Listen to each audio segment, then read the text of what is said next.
Good game between these two sides. Lion City Sailors, winning matches against the bottom four. They now need to show that they can pick up results against the top four, sides in the top four. Now the big breaking news is Tomoyuki Doi. He had a groin injury during training in the week. He's only fit enough for a place on the bench, and when you look at what he's done already this season, that's a huge blow. 11 goals, no other player in the Hougang team has scored more than one, and you're... Both teams to be grumblers, everybody. Come on, make some noise, everybody. Clap your hands for home team. Blah, blah, blah. I was looking at the stat on the SPL website about quality of his finishing and the chances that he's created, and it was thanks to him that they actually were able to pick up a point in this match here against the Young Lions.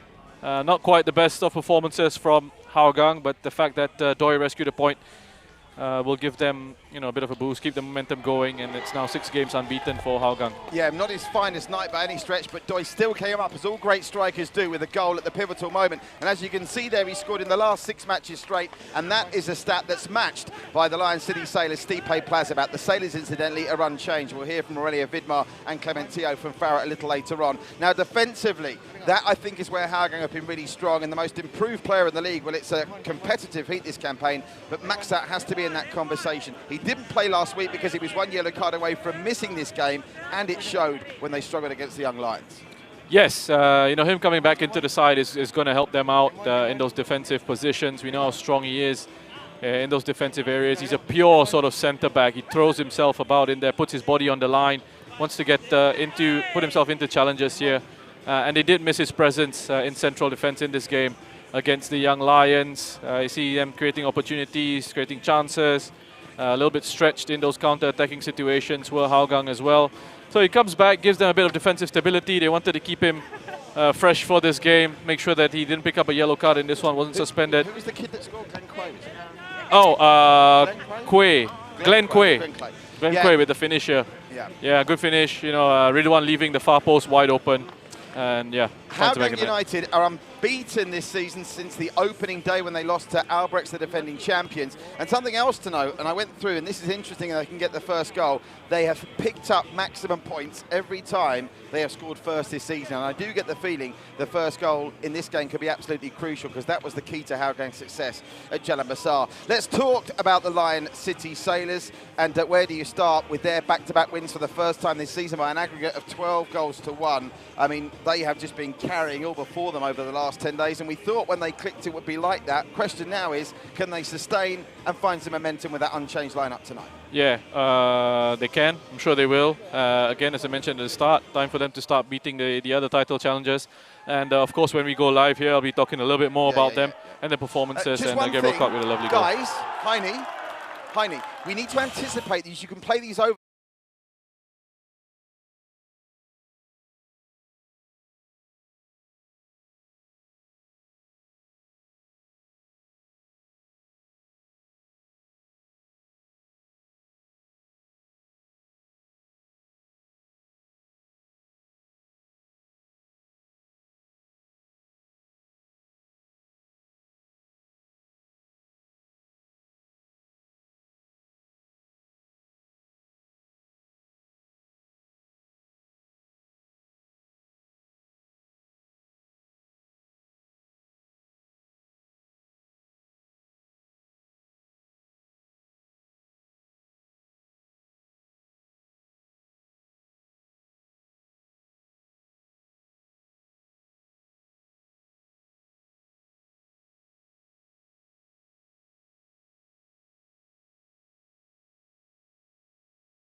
AIA Vitality. Your health is every choice you make. We are part of a global wellness program with over 1.65 million members in AIA across Asia. And in Singapore, we have more than 100,000 members on AIA Vitality. Members live healthier by knowing their health through online health assessments and screenings. They improve their health by logging exercises and enjoying the rewards to keep them going. And indeed, members are making improvements in their health. Even the vitality age gap has narrowed to less than a year. Best of all, you earn points for every activity. The higher your status, the greater the rewards, including up to 15% off insurance premium on selected AIA plans. To keep you going, there is the weekly fitness challenge with personalized targets to help pace and improve your fitness. When you complete the challenge, you get a spin on the Vitality Wheel to earn Vitality Coins, which you can use at the marketplace. That's not all. You also earn AIA Vitality Points for completing these activities. And very soon, you'll be on your way to Platinum status. And we sweeten the deal further with many exciting partner benefits that you can enjoy. With AIA Vitality, nothing gets better than a healthier you. So get onto AIA Vitality today because your health is every choice you make. It's the start of the second round of matches in the AIA Singapore Premier League, and our Saturday night feature is a rematch of one of round one's biggest shocks. The Lion City Sailors have finally found full steam ahead mode, and in Gabriel Quack, they have a player on fire. Yakety yak, it's Gabriel Quack! But they now come into cheater territory, the only team to beat them so far. Hougang's title charge hit a buffer last week when they dropped points against the Young Lions. But in Tomoyuki Doi, they have the league's hottest shot, and they'll be ready for the big spending Sailors.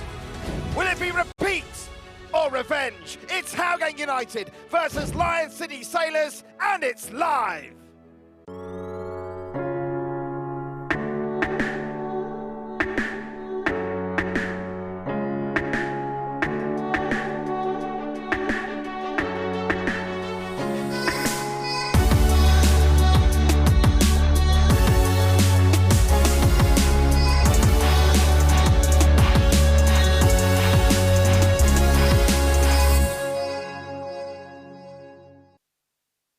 We're live on Saturday night at the Hougang Stadium, and how good a sight is that? Fans queuing outside the stadium 2 hours ago, looking forward to the first game where fans are allowed inside the Hougang Stadium without having had to have a vaccination or a negative test. A maximum of 250, and the sold-out signs went up 2 hours before kickoff.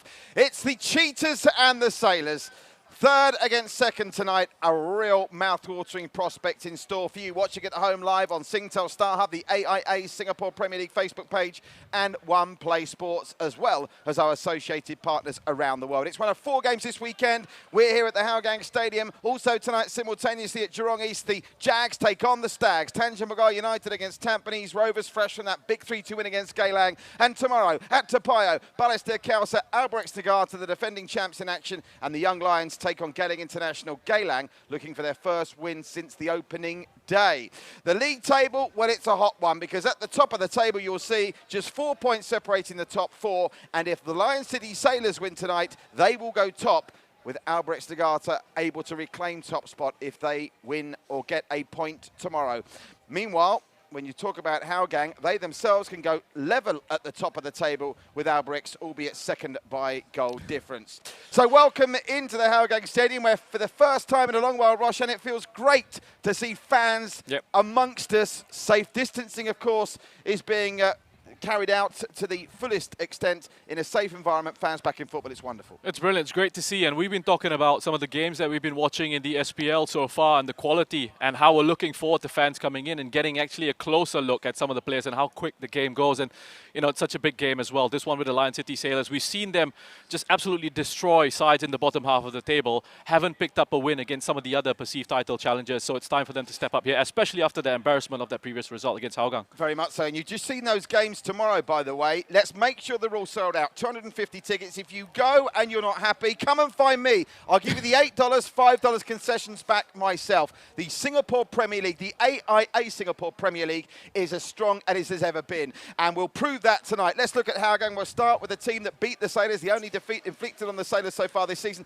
Any conversation about Hougang has to start with their star signing, Tom Yuki-Doi. An incredible 11 goals through the first 7 games. But the breaking team news is he's only fit enough for a place on the bench. That groin injury he picked up in midweek, unfortunately, meaning he can't start. And that's a blow. That will be a blow for them. And again, you spoke about his 11 goals that he scored so far. I've seen a stat on the SPL's Twitter page in terms of the expected goals. 11 goals from 4.1. XG, and that's an incredible rate of goal scoring. It means his finishing has been absolutely outstanding. What's the XG? Well, it's just based on the chance quality that he's had, really. So what it says is his finishing has been fantastic. He's been scoring from difficult opportunities, difficult chances. We've seen him score a few goals from range. Basically, when you look at XG, you look at things like, you know, distance towards goal, position on the pitch, how many defenders you've got in front of you, things like that. I won't bore you with too much of that. So he's brilliant. He's the hottest shot. He's been brilliant for them, and he will be a big miss for them in this game. It's unfortunate. 11 goals in 7 games. To put that into context, he got 11 goals in the entire season of 14 last campaign, and he scored in 6 straight. Also, that stat applies to Stipe Plazibat. Now, the reason why Hougang are third in the table is as much to do with Tom Yuki-Doi as it is with the defence at the back. A contender for the most improved player of the season is Maxat. He missed the Young Lions game, not through injury, because they didn't want him booked again to miss this match, and that could prove crucial because they looked a bit vulnerable without him against the Young Lions. Yeah, you know, it was a bit of a gamble, I think, from the coaching staff to think that, you know, Young Lions, you know, still struggling towards the bottom of the table, we should be able to do it without Maxat, and they were almost made to pay. It was almost a gamble that didn't quite work out. There's still part 2 of that gamble here to be seen. You know, he comes back into the side and he will add defensive stability for them. The reason why they were worried about him picking up a yellow card, I think that says a lot about the style of player Maxat is. You know, he's a very old school kind of defender. You know, he just goes into challenges. He will hit you hard if he needs to. We saw Young Lions getting a goal here. I think the angles weren't quite covered well enough, but yeah, defensively they were a little bit all over the place in that game, and they're quite fortunate at the end to pick up a point. I'm already licking my lips at the prospect of Maxat against Stipe Plazibat. That should be a fantastic head-to-head battle. Incidentally, Hougang, every time they've scored first in a game this season, they've gone on to win, and that really tells you that they're going to be a tough nut to crack if they can score first. Yeah, you know, look, again, the way that they've sort of set themselves up this season has been very impressive. The aggression that they've played at. Aside from that first game against Elbrex, where they lost, I think, 3-1 opening day, 6 games now on an unbeaten run, this Hougang side. And they have the qualities to go and hit you in those counter-attacking situations. But we've also seen them be very aggressive in their pressing setup. And I think they like to play against some of the bigger sides in the league as well. And they've got the fighting spirit. They were 3-2 down, 2-1 down, 1-0 down against Tanjung Bagara and bagged the point. And they also came back, as you just saw, to get that crucial point last week against the Young Lions. Now let's talk about the team that everyone in Singapore is fascinated with. Congratulations to the Lion City Sailors. They announced their new $10 million integrated facility at Matto. It looks absolutely mind-blowing, fantastic for the future of football in Singapore. But for the here and now, Aurelio Vidmar is charged with getting his team to win the league and go far in the AFC Cup. And on the evidence of the last 2 games, they could be in business. After a somewhat rocky start, they've won their last 2 games. I'm just doing the maths by an aggregate of 12 goals to 1, and you can see some of their goals are just absolutely mind-blowing. Yeah, look, again, the movement. I think Lion City Sailors, for me, are one of the best sides to watch in the league when they have possession of the ball. The passing moves have been very good. There's a lot of good rotation in the midfield lines, in the midfield areas, players running from deeper positions. You'll see Stipe at times just dropping off to be that striker, to drag a central defender out of position, and then he'll have runners ahead of him, the likes of Gabriel getting into those spaces in behind opposition defenders. We'll see Saifullah as well, you know, with those late runs into the box, looking to take those opportunities. I must just say very quickly, Stipe Plazibat was very upset on Twitter. He didn't get enough love for that sprint that led to that goal. So Stipe, I know you're in the dressing room, you're not watching, but there's a bit of love for Stipe. And there's Saifullah with a fantastic goal to wrap up, and he deserved that goal, and that leads us very nicely on to Rise Eye, because Yeah. Roshan Rai in every feature game picks out a player that you should keep a very close eye on, and Roshan's Rai Eye falls on. Saifullah. I think this was a simple one for me to pick. A young player, I think 21 years of age, and someone who is really talented. And, you know, people talk about the under-23 rule. I think if there wasn't even a rule here, he'd be someone who's playing because he deserves his spot.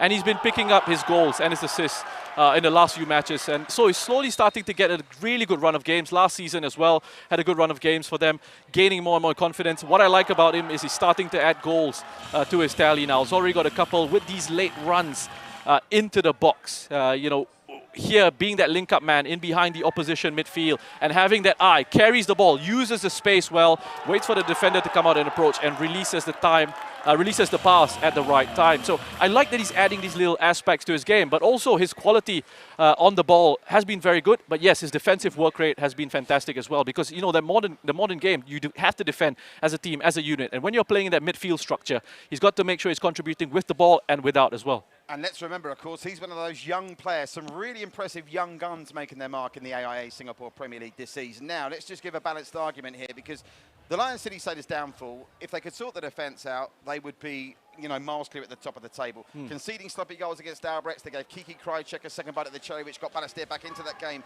before half-time. What does Vidmar need to do to get a grip of this defence, which still remains leaky? Look, I think in certain situations, it's quite right to say that individuals in certain areas are perhaps making a few mistakes. And, you know, they're trying to sort of weed those errors out of the game. We've seen some high-profile mistakes from a couple of the big players, a couple of the experienced players. And Hassan go back. too.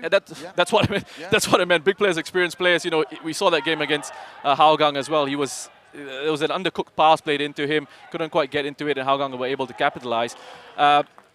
It seems like it's starting to get better. You know, they've got to, what they want to do in these situations, because you're a side that's in possession of the ball a lot, you will be susceptible to these counter-attacking situations here that we're seeing. And this is what sides will look to use against you. So it's very important that Shadan, along with Georges Philippe and Amirul Adli, are able to control those central areas, because they will get dragged wide into those wider positions. They then need to delay the play, allow the rest of the team to fall back. For the opposition, it's about hitting them in the counter-attacking situations. The other way that Lion City Sailors can prevent counter-attacks is to make sure that counter-pressing game is very good. That means when they do lose the ball, immediately they're able to close ranks together. So they've got to be moving up and down the pitch together.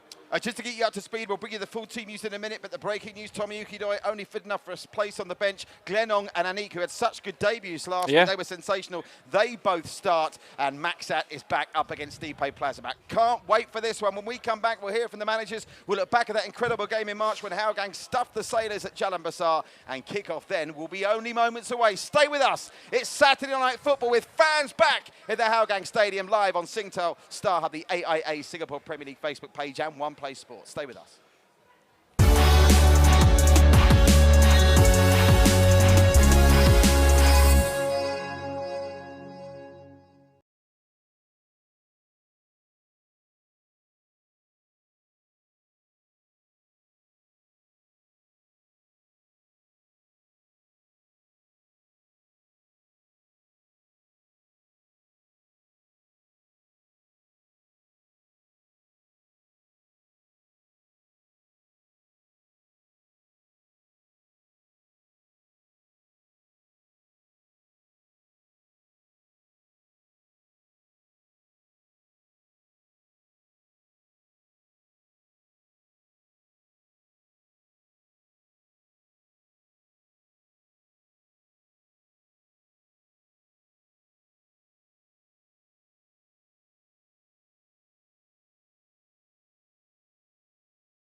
Welcome back live inside the Hougang Stadium. Saturday night, AIA Singapore Premier League football. The fans are back as we kick off the second of 3 rounds in the AIA Singapore Premier League. If you're not familiar with the format, 8 teams, they all play each other 3 times, which leads, doesn't it, Roshan, to some interesting equations about who plays which team at home twice. They all complain about the fixture list, but it all gives us plenty of spice to get stuck into. And this game certainly gives us spice to get stuck into, if only because of that game back in March. When you look at the last 5 meetings between these two, somewhat surprisingly, even though the Lion City Sailors era is only 2 years old, Hougang have the better of it. You can sift through that and find 3 Hougang wins in the last 5 fixtures. Remember, back in 2019, Hougang were busy qualifying for the AFC Cup, a competition that the Sailors qualified for last season. But it's the one game that stands out, Roshan, and I will never get tired of looking back on it. It was so exciting to be there at Jalan Besar, and quite frankly, Hougang deserved all 3 points and got all 3 points. Yeah, I think they just adjusted their approach in this game tactically. I think, you know, what Lion City Sailors were perhaps surprised by was the intensity of the pressing from Hougang and how high they were looking to try and engage Lion City Sailors. They waited for situations where the ball was going to come out into certain areas where they could press the central defender. Once Tomoyuki Doi got the signal to go out and apply that pressure, he certainly did that. I mean, Gilberto Fortunato, we haven't really spoken about him, but he's again another one who's been missing through injury, and he's again a big miss for them because they have a really good partnership and an understanding up front, that Hougang United pair. Again, Gilberto leading the press in those situations. You just look at how high Hougang United have set themselves up in this game, and then of course the finishing quality of Tomoyuki Doi helping them out. But we see examples of the mistakes from the Lion City Sailors here that have led to a couple of Hougang United goals. That mistake by Hassan earlier on in this game. They need to cut out those situations in this one, and we'll see how much they've learned from their experiences in that last game. I think we're expecting Hougang United to perhaps be setting up slightly different sort of formation as well. So we'll see what sort of happens once the game kicks off. Yeah, we'll have a look at the teams when it comes through, but there's a suspicion they might go down the same route that Marko Kravic went with Balestier last week, which is the back 3, which even though they lost 4-1, wasn't an unmitigated disaster. They were competitive till half-time, and you've hit on a point good there as well. No Gilberto, he seems to be MIA with an injury. Doi only on the bench, and I'll tell you who's going to have to step up against his former club tonight, and that's Kaishu Yamazaki. His presence, I mean, he is ultimately the key to this game for Hougang tonight. Yeah, again, look, I thought it was key. He's been key for them this season so far, driving through midfield for them and organizing things with them in terms of their play with possession. He's going to have to be important here. Karen Lizam for them up front as well. Now let's get pitch side. Farah Naya, our superstar, down on the pitch, has been catching up with the 2 coaches. We'll hear from the Sailors coach Aurelio Vidma after Farah has caught up with Clement Teo. Thank you, Patrick. A big one today, second on the table, up against third. Clement, what are your thoughts going into this one? Oh, well, it's going to be tough. I'm very sure of that. I mean, yes, they are a totally different team altogether right now, as you can see in their games, previous games. Whereas we struggled, against Tanjong Pagar and against Young Lions. So it's tough, but as you know, football is very unpredictable. Players have been told to back up, and naturally we hope to see a good game of football. But how confident are you tonight? Because in the first round of fixtures, you beat them 3-1. You're the only one to inflict a loss on them so far this season, and you're still unbeaten at home. Well, of course, we hope to inflict the second defeat, but it's challenging, but not impossible. We will try. Unfortunately, due to some injuries in the team, we are not able to have a full squad. Speaking of injuries, let's talk team selection. Any major changes for tonight? Oh yes, naturally, Doi has got a very bad knock, and he will not start, that's for sure. We are looking at the long term of our team in a player. We do not want the injury to be a long-term injury, so we are taking precaution. And at the end of the day, it's his body, how he felt, and he just felt that he would not be able to start. So we have checked, and sadly, he will be on the bench. Aurelio, your only loss of the season so far, of course, came against your opponents here today, Hougang United. Fair to say you're looking to make that right tonight? Sure. Yes, that was a difficult game for us. Although the majority of the game we had the right metrics, but unfortunately we didn't win the game. So tonight is again a very important game for both teams. But yeah, we'd like to take one back. Now, on the subject of that loss, how different would you say was the side that you put out then to the one you'll be putting out today? Yeah, obviously it's a little bit different. I'm sure theirs is a little bit different as well since the last time we met. So our lineup hasn't changed from last week. We had a great game. The young boys who came in did a great job for us. So we'll start again with the same lineup. That's what the managers had to say. I view Clement Teo and Ferdous a bit like Mr. Miyagi and the Karate Kid, a great old and youthful combo coaching Hougang United. You look at the starting 11, it does suspiciously look like a back three. And again, you can't escape Gilberto and Tomoyuki only on the bench. A big miss and another big night ahead for Khairul Nizam. Yeah, look, we talk about possibly a back three in there, unless maybe Anders is playing at right back with Lionel and Maksat in central defence. So we'll see how they sort of line up as they get out onto the pitch here. But Khairul Nizam's got to have a big game for them up front. Idraki, another one to keep an eye on. Very good with his dribbles, always looks to be nice and direct, take defenders on. Let's check out the Lion City Sailors, unchanged, unsurprisingly, from that 4-1 win against Balestier. And that means, and that's some achievement, that the retaining of the places from Glenn Ong and Anik yep. Roshan, who made sensational debuts in my eyes. They lasted well over the hour, the pair of them, and they're impressive. And on the bench again, every time you see a Sailors starting lineup, the bench, all of those players walk into most of the other teams in the league. Well, incredible strength in this Lion City Sailors squad and options to change it around. Anik and Glenn Ong were brilliant in their debut against Balestier. I thought they're getting another opportunity here, and it's up to them then to show that they deserve more game time with this Lion City Sailors side. But it's great to see some of these younger players coming through and playing with, and being very brave with the way that they play. A week after the Lion City Sailors recorded back-to-back wins for the first time this season. Is this now where we see the Sailors juggernaut going full steam ahead? All hands on deck, as they like to say. Are they going to win this game and win it comfortably, or do you think it'll be tight? What's your prediction? Because I know you didn't predict Hougang 3, Lion City Sailors 1 at Jalan Bazaar. No. Nobody did. No, I certainly didn't expect that result. Look, when you look at the lineups and when you look at the players Hougang are missing here, and the fact that I mentioned at the start, Lion City Sailors, if they have aspirations for a title, have got to start beating the sides in and around them at the top of the table. And it's a perfect opportunity here because of the players that Hougang are missing. Have they learned from that first experience? This is what we're going to find out here in the 90 minutes. I'm picking Lion City Sailors to go out and win this game because I think they need to start showing that sort of caliber to take them towards the title. And Tomoyuki Doi, we've got to talk about him again. He's the league's leading goal scorer. Do you think Clement Teo would only throw him on in the last 20 minutes if they're a goal down or the game is tight? Will it be a last resort using him? I don't think it's... I'm not sure how serious the injury is, but I don't think it's worth risking him too much because let's remember, he's still got plenty of games to go. If he's not quite right, I wouldn't gamble too much unless the injury is, of course, manageable. Right, kick-off now. It's just moments away. Stay with us live on Singtel StarHub, the AIA Singapore Premier League Facebook page, and One Play Sports. It's Saturday night action, and the fans are back. Get down and support your local AIA Singapore Premier League club this weekend. Only $8 to get in, $5 concessions. If you go to a game this weekend and don't enjoy it, come and find me. I'll refund the money. Kick-off next. Cheetahs Sailors live.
Welcome back live to the Hougang Stadium, where the 250 tickets were snapped up in minutes. And Roshan, I had a tweet of it. What a lovely picture that was. Yeah. First time in a long while we've seen queues outside a Singapore Premier League ground. I think that was your first tweet that I ever liked, Patrick. Good job there with that. I tell you something, I am by far a prolific tweeter. I can't stand social media. I only really do it to spy on people like you with your XGs and all this, that and the other. But I felt compelled to do it because, like yourself, Roshan, I know we're both very passionate about the AIA Singapore Premier League, with what's happening at the Lion City Sailors, with great work being done at Tampines by the likes of Desong. Obviously, Matthew and his team do a great job here at Hougang. All the clubs, right the way down to Tanjung Pagar, who, of course, are at the wrong end of the table, but have, you know, in a short space of time, really got something special going there. I'm behind the league, and I think it's important we all get behind it in Singapore. I don't want any negativity. We can have healthy debate, but there'll always be bad things to talk about and good things. But let's kick out the negativity in football in Singapore. For sure, Patrick. And I think one of the positives that we were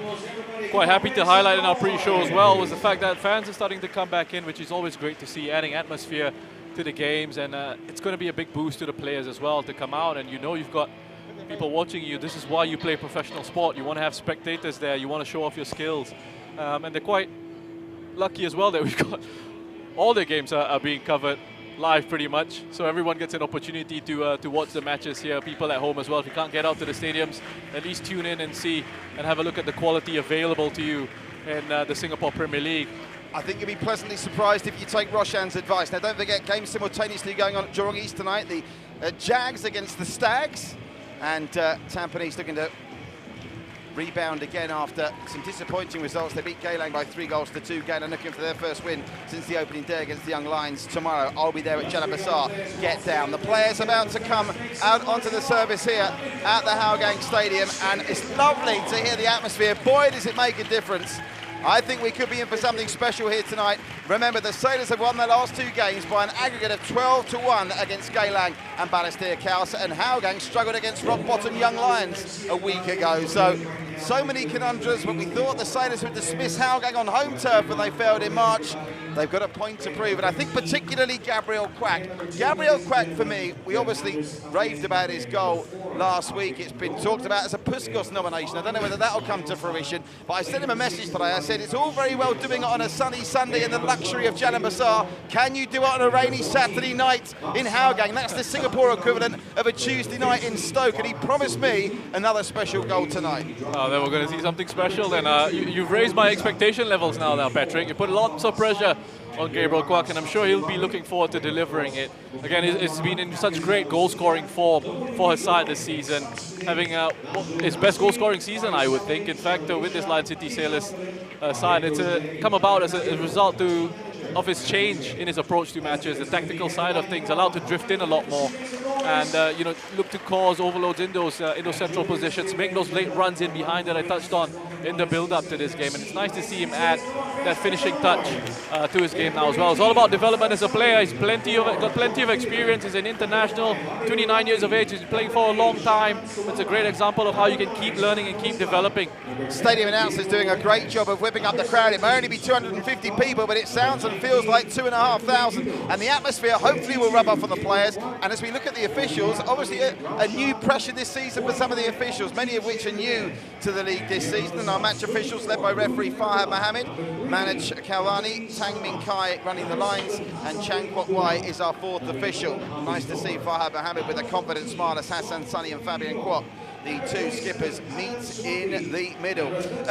You've obviously been in this environment. For the Lion City Sailors, who are more used to playing on the artificial surface at Jalan Besar, do they train on grass through the week? Do they have a different build-up when they know they're playing on grass at the weekends? You can, if you can get a pitch sorted out where you can look to try and train on grass, that would certainly help you as far as possible. If you can, you try and do that. There's the starting lineup for Hougang United. The big news, Tommy Yukidoe only fit enough for a place on the bench. Shawad Ishak only on the bench as well. They've got some interesting players. Hafiz can play, as can Fire Salah. But you've already pinpointed Idraki, Maxat, that Maxat-Stipe battle, going to be absolutely crucial. And the Sailors unchanged. I wonder if Vidmar thinks he might have found his first choice starting 11, because he has been into rotation so far this season. Yeah, it's working well for you. Why change it? We've got nice tempo. You've got a rhythm going with your side. A few injuries there have been affected by a couple of injuries to some of the under-23 players, and that's why we're seeing likes of Anik and Glenn getting opportunities. But look, it's a chance for these young players to shine.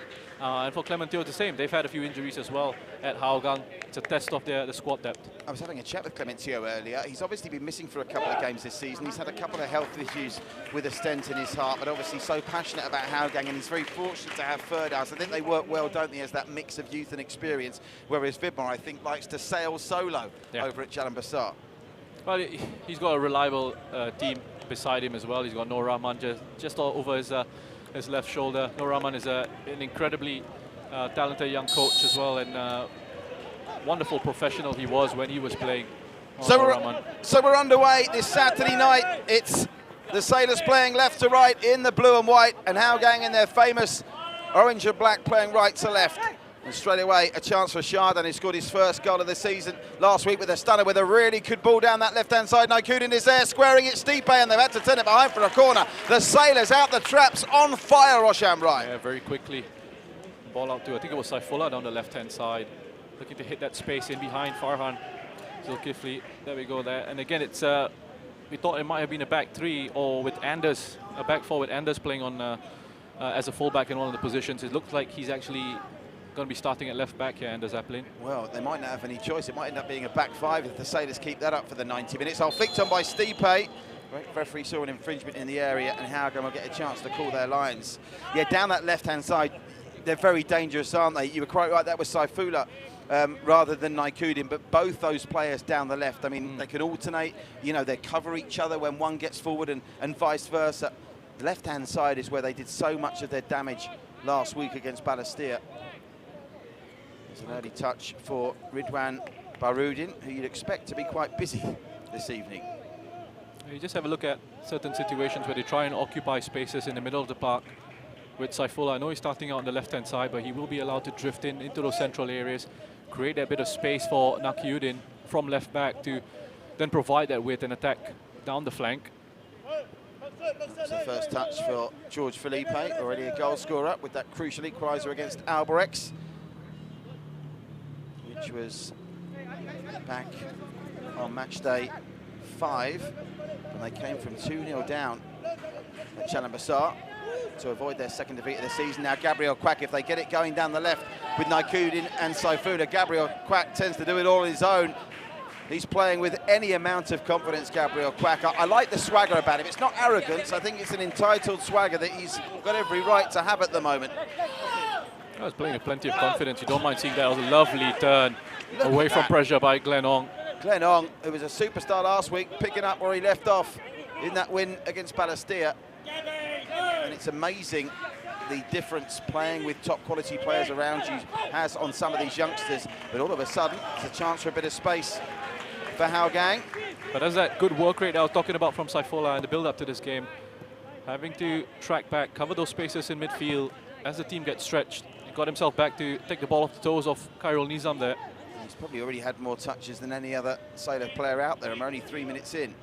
Hustling with Naikudin, gets it back to Saifullah. Glenn Ong is making himself available. They get it back inside their own half where George Felipe, whose distribution has been slightly questionable through the last couple of weeks. He's always the kind of defender that might pop up and score a set piece that might sometimes help you overlook some defensive lapses, but his distribution not been perfect. Stipe Plazibat's back flick left Saifullah with a bit to do. Now the impressive Glenn Ong, who along with Anik Roshan, having made their debuts last week, retain their places. Stipe gets it out wide. Here's Naikudin. It's definitely Naikudin this time, and I thought we were going to get a carbon copy of that magical cross that set up Gabriel Quack for the opener last week. It wasn't to be, and I wonder if that's got something to do with the surface as well. Well, they've been talking about working those crossing situations down the left-hand side, and how happy he was, Naikudin, that he got that assist for Gabriel's goal. Having working on the training ground, you can see quite clearly again, as I touched on, just as Saifullah drifts inside, Naikudin is going to have to be the one that provides that width, and they'll be looking for a little bit better in terms of that quality of the crosses coming in. Just being pegged back towards Diego Lopez. Did my eyes deceive me, or has Diego Lopez had a rather neat and tidy haircut since we last saw him a week ago? Looks rather sharp. The record signing in the AIA Singapore Premier League, $3 million. the chance, if you're just watching the AIA Singapore Premier League for the first time this season, to see what $3 million gets you. And it's obviously afforded him a very tidy barber as Diego Lopez battles over on that far side, and he's almost toying with them momentarily. He left Farhan Zulkifli standing, and Farhan Zulkifli has to track back and concede another corner. So 2 corners for the Sailors inside 5 minutes, and Diego Lopez, it's all about that class that seems to give him that extra 5 seconds and yard of space. Well, you'd expect that, right? From the sort of league and the level that he was playing at before coming here, you'd expect him on an individual level to be a couple of 2-3 steps up from what he's going to be up against here in this competition. And you see that class coming through, starting to settle off the pitch as well, which will help him. So Chardin with the corner. Keep an eye on George Felipe, the giant number 4. Felipe very nearly got to him. It was a crucial clearance away. It could have been in a bit of bother there. I think it was Lionel Tan that got the header on it. And Hougang are being pegged back very early here. And it's almost a reversal of the way that game started in March, because Hougang were so quick out the traps and they high-pressed and hassled and harried the Lion City Sailors. They're getting a taste of their own medicine here through the first 5 and a bit minutes. Now, that was what I was talking about as well, in terms of Lion City Sailors controlling counter-attacking situations off a set piece there. Getting that high starting position, counter-pressing the moment they lose the ball. Look at that from Gabriel Quack. The flag's up for offside. It won't count. Much to the disappointment, I'm sure, of Saifullah, who was over there on that far side. But Gabriel Quack, he's already getting U's and R's to the fans now they're back in the stadium. Yeah, always going to look to drift inside onto his favourite left foot there. Saifullah just mistiming his run in behind that defence, but they've gotten off to a really good start. Very quick tempo to this game from Lion City Sailors. I think they put Hougang under pressure very early on, not allowing them to get into any sort of rhythm. Free kick being taken from nowhere near, I think, where Saifullah was adjudged offside. A chance for them to clear their lines to the midway. There won't be any short goal kicks in these conditions. It has been raining. If you're not in Singapore, it's been raining very heavily here all week, and it rained practically all morning, but the great drainage, oh my word, at this Hougang stadium as Fabian Kwok ends up on the deck, but is up safely after a very strong challenge. Now the first time to see Hougang and what they can do offensively, and it's Kaiju Yamazaki, the former Sailor. Yamazaki through the middle, and no one running onto it. And again, that's where they missed Tomoyuki Doi, Roshan. Yeah, you know, Tomoyuki Doi, we're looking to try and just make that run in front of the defender, catching him on the blind side in that situation. Kaishu only really had the option of Khairul Nizam there, up against a couple of Lion City Sailors defenders. Here's that quick long ball in behind for Saifullah to chase, up against Farhan Zulkifli. Zulkifli is lost out to Saifullah. He's in the area, goes down. And it's inside. It's just outside, you know. Just outside, I think. Referee's going to show the yellow card, and I don't think Farhan Zulkifli going to have too many complaints already. He's been given a torrid time by Naikuddin and Saifullah down that left-hand side. He was made to look a little bit daft there, and fortunately for Farhan Zulkifli, it's just outside the area, but nevertheless, with Chardin over the ball, any angle is a scoreable angle. Oh, wonderful work by Saifullah again down that left-hand side, and this time didn't try and play through that press from Hougang, just that quick long ball over the top. As we see Farhan picking up the yellow card. It's because he knows he's got Roshan Rai's beady eye on him today. That was Roshan's player to keep an eye on, Saifullah, and he's doing Rai proud at the moment. Now, Chardin scored an absolute beauty of a free kick last week, and there's a chance he could try and go direct for goal or look for a flick on. Chardin, poor delivery by his high standards. It's not cleared yet, though. Here's Naikuddin. Naikuddin spreads it wide, and Diego Lopez misses it out, and it's behind for a goal kick. Again, educate people that haven't played the game at your level, Roshan, myself included, of course. When you're even taking set pieces, is there a difference between taking set pieces on turf to those artificial surfaces at Jurong East, our Tampines hub, and Jalan Besar? Because obviously here at Hougang and Topayo, I mean, they're two grass surfaces. I think everyone would say... There is an adjustment to it, how the ball moves, how the ball bounces on the different surfaces. And also, if you've got an artificial turf, I think at Jalan Besar, as opposed to the one at OTH as well, at Jalan Besar, at least they water the surface, which makes it quicker. The ball moves a little bit truer.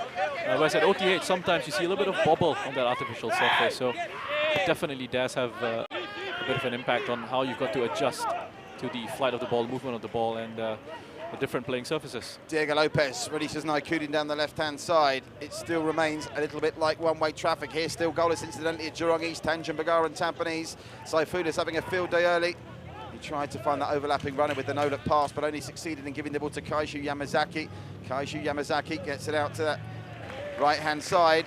where Idraki Adnan, another player that Roshan's keeping a close eye on tonight, sees it go out and Hougang at least have a throw. So I suppose they've achieved something by lasting the best part of 10 minutes without conceding, but early possessional evidence suggests they're going to be under the pump for large portions of this game as Clementio momentarily got up from his dugout. If you're just joining us, the big team news, no Tomoyuki Doi.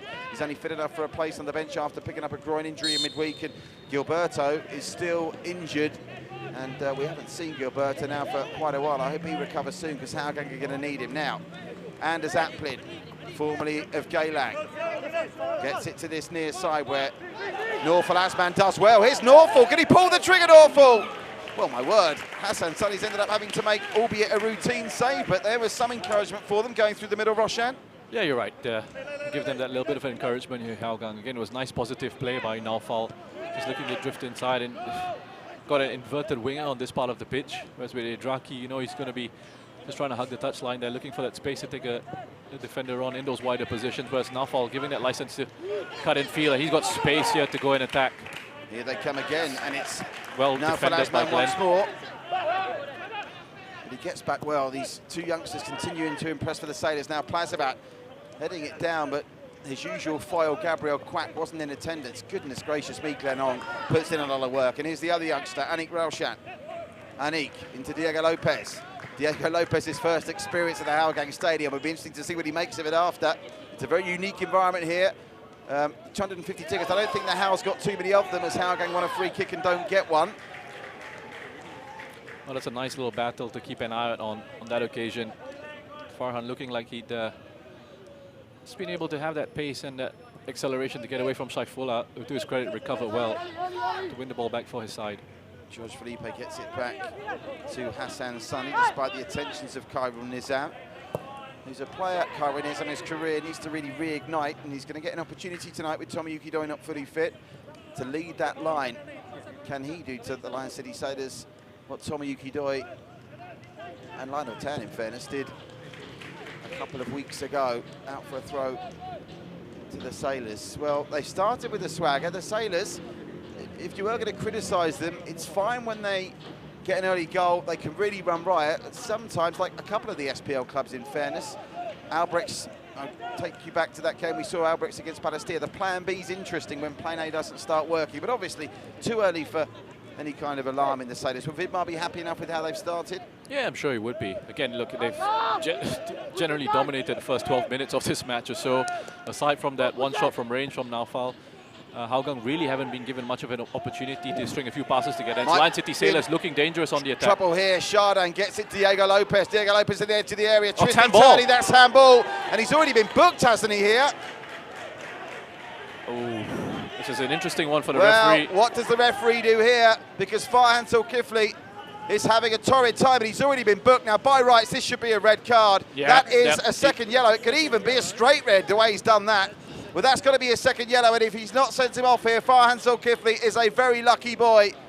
I think he's going to get away with it. I think it's a yellow card, Roshan. It is a second yellow. It's at least a yellow card, and that would mean a second yellow card, and he should be sent off. Farhan, the young man, he knows exactly what he's doing there. We've got the benefit of the replays here, so we can see. Well, he didn't need the replay. The referee was right on top of it. Put it this way: that's how they invented rugby. What Farhan Zulkifli just did there. Goodness gracious me. Yeah, he's gotten away with that one, and so have Hougang. He's dodged a bullet. But the trouble is, Farhan Zulkifli's still got to survive another 77 minutes, being tortured almost at this point by Saifullah and Naikudin. Chardin messed up the first one, and he very nearly made up for it with a second onto the roof of the net as he tried to be cheeky. Second time from that angle, Roshan, and from that angle it gives you so many options. Direct to goal, go for goal with maybe a flick on that deceives the goalkeeper, and he very nearly got it under the crossbar. Tough one. Just looking to try and hit that far post there, Shadan, with that free kick. We know he has the technique and the quality to do it. Just trying to catch Ridwan off guard. But very obvious area of weakness for this Hougang defense is down their right-hand side with young Farhan Zulkifli, and Lion City Sailors always looking to apply the pressure in those areas. As you can see there, and quick, long, searching balls in behind the spaces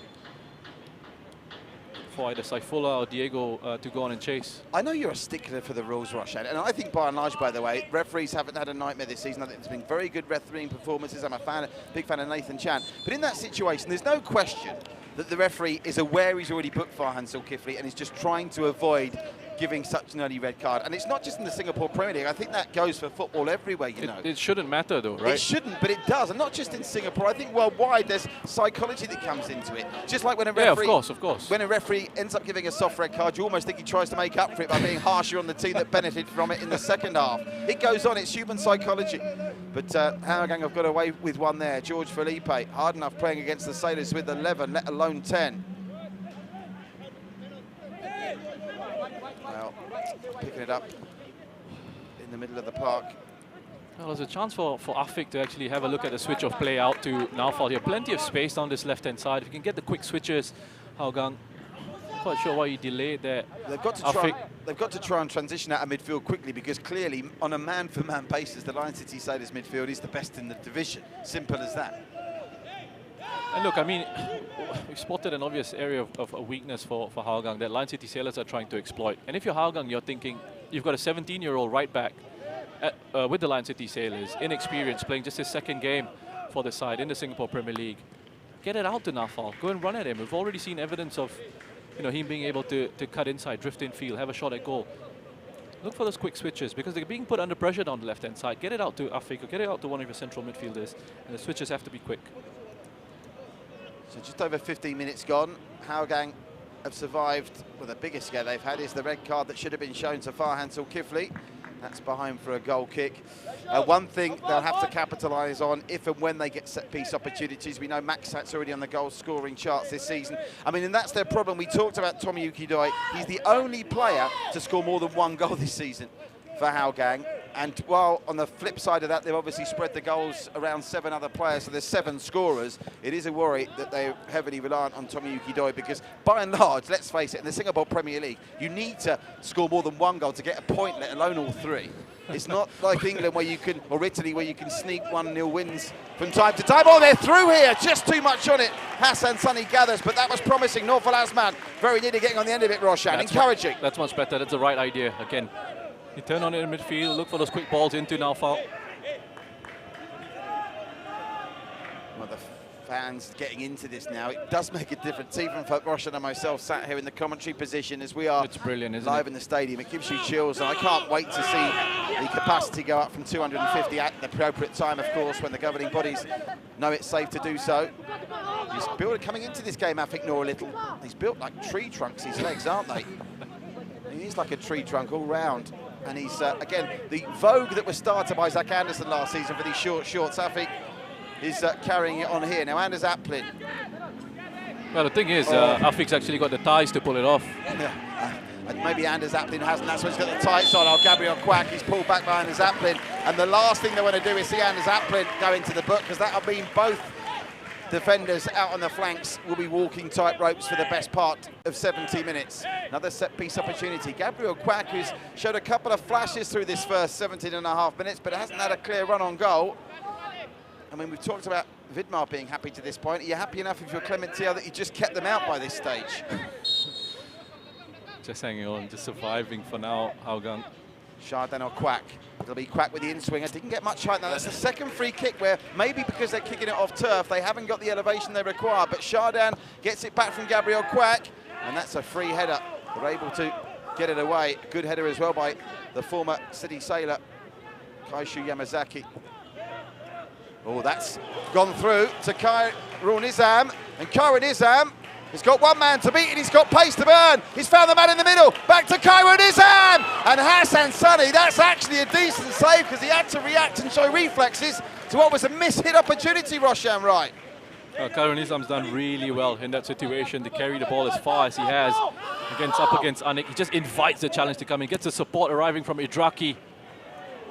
Again, it's those counter-attacking situations that Sailors have to look out for. Oh, at the other end, a very crucial intervention from Lionel Tan. Yeah, good work from Idraki. And as I said, Khairul Nizam didn't strike that sweetly, which in some ways gave Hassan Sunny still a tricky save to pull off, because I think he was expecting that to be a full stretch save. As it was, it came quite close to him, but he had to react to the scuff shot. But I think you've pinpointed it already, Roshan. Before that passage of play, they're going to have to try and target the inexperienced Anik Roshan.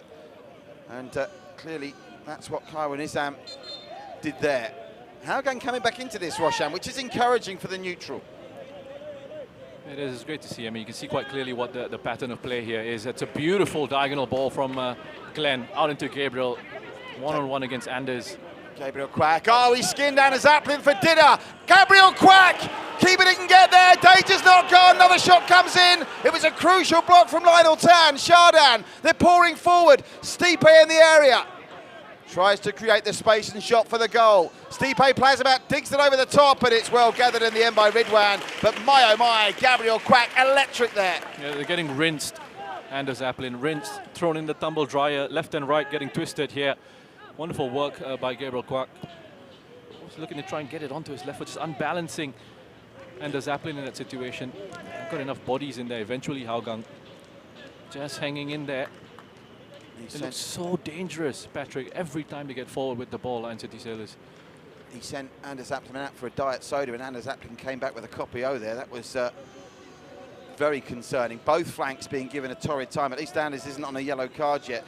The shot monitor, if you like, from Genius Sports actually shows that Hougang have more shots on goal than the Lion City Sailors. That is one of the most misleading statistics, if you're just joining us, than you've seen so far this season. How about this for a shock potentially at Jurong East? Tanjung Pagar United lead Tampines Rovers by a goal to nil early. The Jags lead the Stags midway through the first half at Jurong East. Goal scorer to follow. Here still goalless. But not for the want of trying for the Lion City Sailors. And Tanjung Pagar United taking the lead in the 18th minute. Goal scorer to follow here. We await the opening goal. Do you think it's going to come before half-time, Roshan? It's interesting how this game's being played out. They're going to create 2 or 3 more opportunities before half-time, Yeah, I think so. You feel like a big opportunity, a big opening is coming for Lion City Sailors here. They doubled up on Gabriel now with Nafal tracking back. Gabriel Quack has got a double date on that right-hand side now. Shardan. Oh, Shardan with a late challenge there. They've let it go. The Hougang players hate it. Here's George Felipe. Gabriel Quack tried to chest it down, but I think it's off. So it's handball, I think, rather than offside. Did they have a case there, Hougang, for the non-whistle of the referee? I think so, you know. I thought there was good defending in midfield by Afik. He's got the ball in ahead of Shardan. Well, bottom line is they've navigated almost the first half of the first half. We do have the hydration breaks in the AIA Singapore Premier League as we slowly but surely get back to normality. And one of those things, if you're just joining us, is 250 tickets were up for grabs, and a wonderful sight seeing fans queuing up from them earlier. Oh, Diego Lopez, Saifuna's got pace to burn, but just too much on the ball through from Lopez, and it's gathered by Ridwan, but they're carving them apart, left, right, and through the middle. I'm telling you, you look at the stat on the shots here, but it's we'll come back to it in just a little bit as we see how this attack from Hougang develops. Fabian Kwok gets it out wide, twisting, turning. Trying to make something happen over on that left-hand side of the Lion City Sailors defence. Here's Maxat, who alongside Lionel Tan is going to be busy. Lionel Tan's been involved in a couple of controversial incidents of late against Balestier and the Young Lions in consecutive match days, so all eyes on him throughout the course of this game. Here's a young man that's impressed at this point, Norful Asman. That's a fair challenge. Beautifully won by Shardan. Plazabat lays it off. Gabriel Quack with, on that occasion, too fancy a touch. And now Afik Noor tries to spread Hougang down the right-hand side, where Naikudin is going to lose out to Kaishu Yamazaki. Yamazaki, the former sailor, deflected, and this might be their first corner. No, Hassan Sunny does enough to prevent it from going out.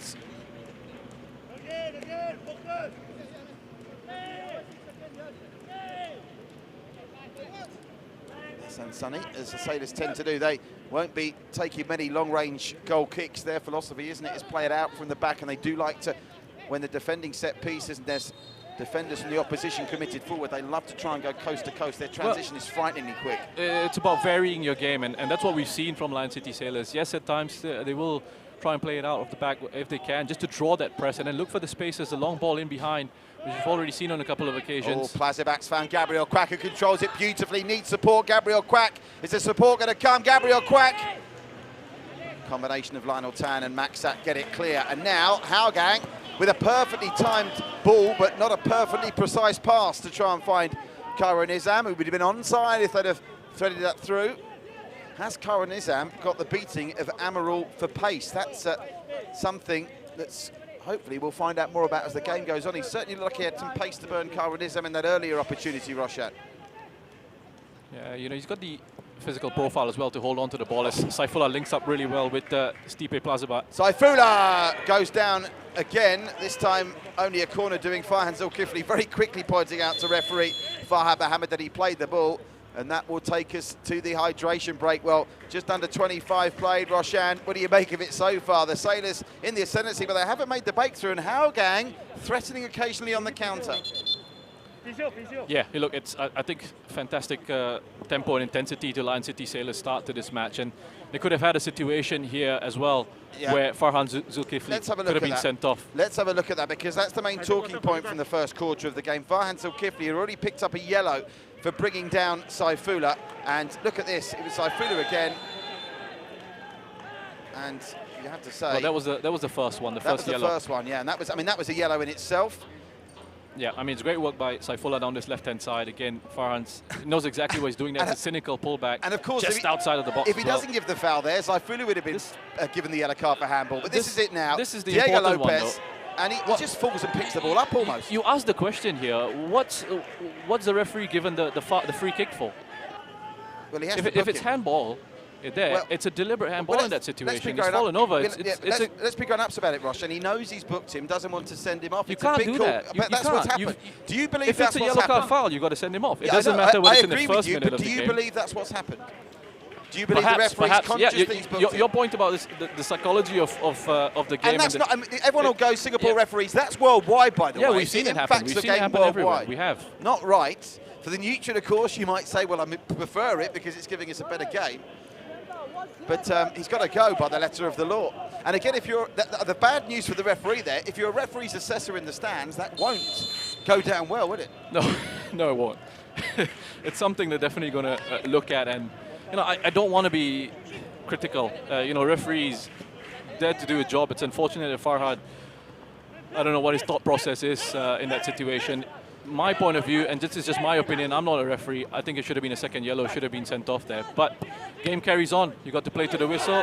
And we'll be very fair. Oh, they're beating the trap in of the flags up against Cairo Nizam, and that is desperately close. And the Hougang fans and the Hougang board don't like it.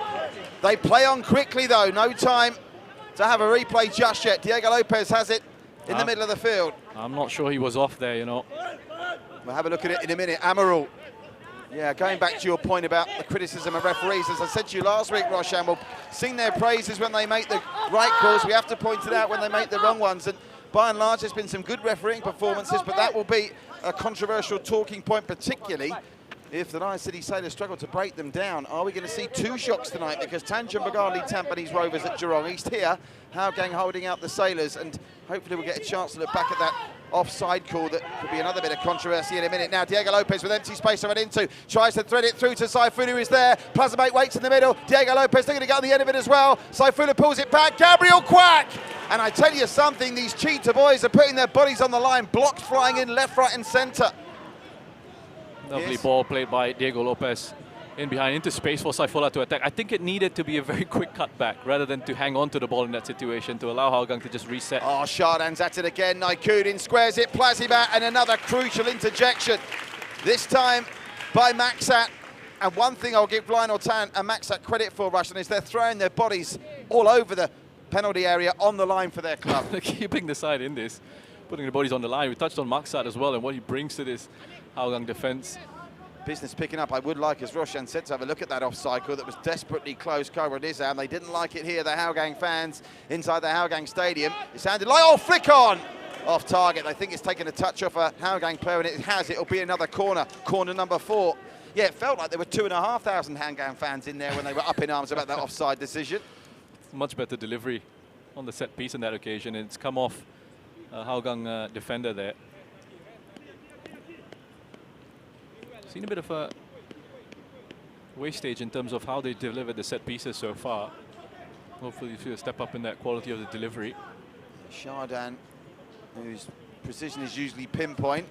Again, they wanted handball, I think, initially off George Felipe, but nothing doing. And of course, this is where the Hougang could catch the Sailors short of numbers at the back, but that's an intelligent run by Naikudin, just to run that ball out and allow everyone to reform up at the back. A good decision by Naikudin. Knew that possession would go his way. Just had to get himself across, make sure he killed that space, that opportunity for Idraki. Just see it out of play. I don't think you can give a handball in this situation. His arm's just right by the side of his body. He's got no clue that it's going to hit him. This is a reoccurring theme with us, because I agree with you entirely, but when you look at some of the crazy penalties that have been given via VAR with handball in various leagues around the world, anything can happen once you take it up to the eye in the sky. Fortunately, that's a call that Fahad Mohammed has got spot on, as Kaisha Yamazaki, who had not exactly a point to prove, he certainly proved something to the Lion City Sailors at Jalan Besar in March. He, of course, was let go to allow, really, let's face it, for the arrival of Diego Lopez. They traded in Yamazaki for Lopez. Now, what's his delivery? This is their first real half set-piece opportunity. Yamasaki, of course, used to delivering on this surface, and he's sent that one high. Felipe Hassan Sunny comes and spills. The assistant referee's flag is up over on that far side, and Hassan Sunny, as the goalkeepers always tend to do, like to put on a little bit of a display to make sure they get the decision in that situation. I want to see if this was really a foul, yeah? I mean, I can't see anything wrong with that. What do you expect Kyrone Nizam to do? He's got to go up and challenge for the ball. But again, it's the reality of modern football. The decision always goes the way of the goalkeeper. He's clattered into Jorge Felipe in that situation. I mean, we're all hoping he's not going to be seriously hurt there, Hassan, but it's a ball that he's had to deal with. Kaishu just giving that defense something to think about. Yeah. Well, if you're a betting man, you'd be absolutely convinced that Hassan Sunny's going to continue in this game. The way he's down on the deck, you'd think they were going to have to bring on a mobile x-ray machine to check for broken bones, but he'll continue. So we get a look at the fans. There are the Lion City Sailors fans here in great numbers. It's actually interesting to see as well. The attendance is probably split. I reckon it's 125 for the Sailors, 125 for Hougang, and I'm telling you now, the atmosphere they're making befits a stadium with 2,500 people in it. It's wonderful to see, and we can't wait, Roshan and myself, to welcome full capacity attendances back to the AIA Singapore Premier League, because there'll be some that are saying to me now, well, that's ridiculous, you won't get capacity attendances. I'm telling you now, we will. If they open the stadiums, Roshan, I have a friendly wager with you. If they open the stadiums before the end of the season, there will be a sold-out game in the AIA Singapore Premier League between now and the end of the season. It's going to happen. I think so. I'm not going to take you up on that wager. Okay, good. I think so. We agree on something for the first time this season. Of course. We agree on fans coming back in and the atmosphere that's created. It's been brilliant to see them coming back in. And again, we've touched on this in the weeks leading up, the fans being able to come back into the grounds. But how it's a nice reward as well for the work that's been going on behind the scenes by the authorities, by Sport Singapore, by FAS, the Football Association of Singapore, people at the Singapore Premier League, the clubs. Well, Gabriel Quacks left Norfal Asman to just take that on. It was not very Gabriel Quack-esque, that. He got away with it.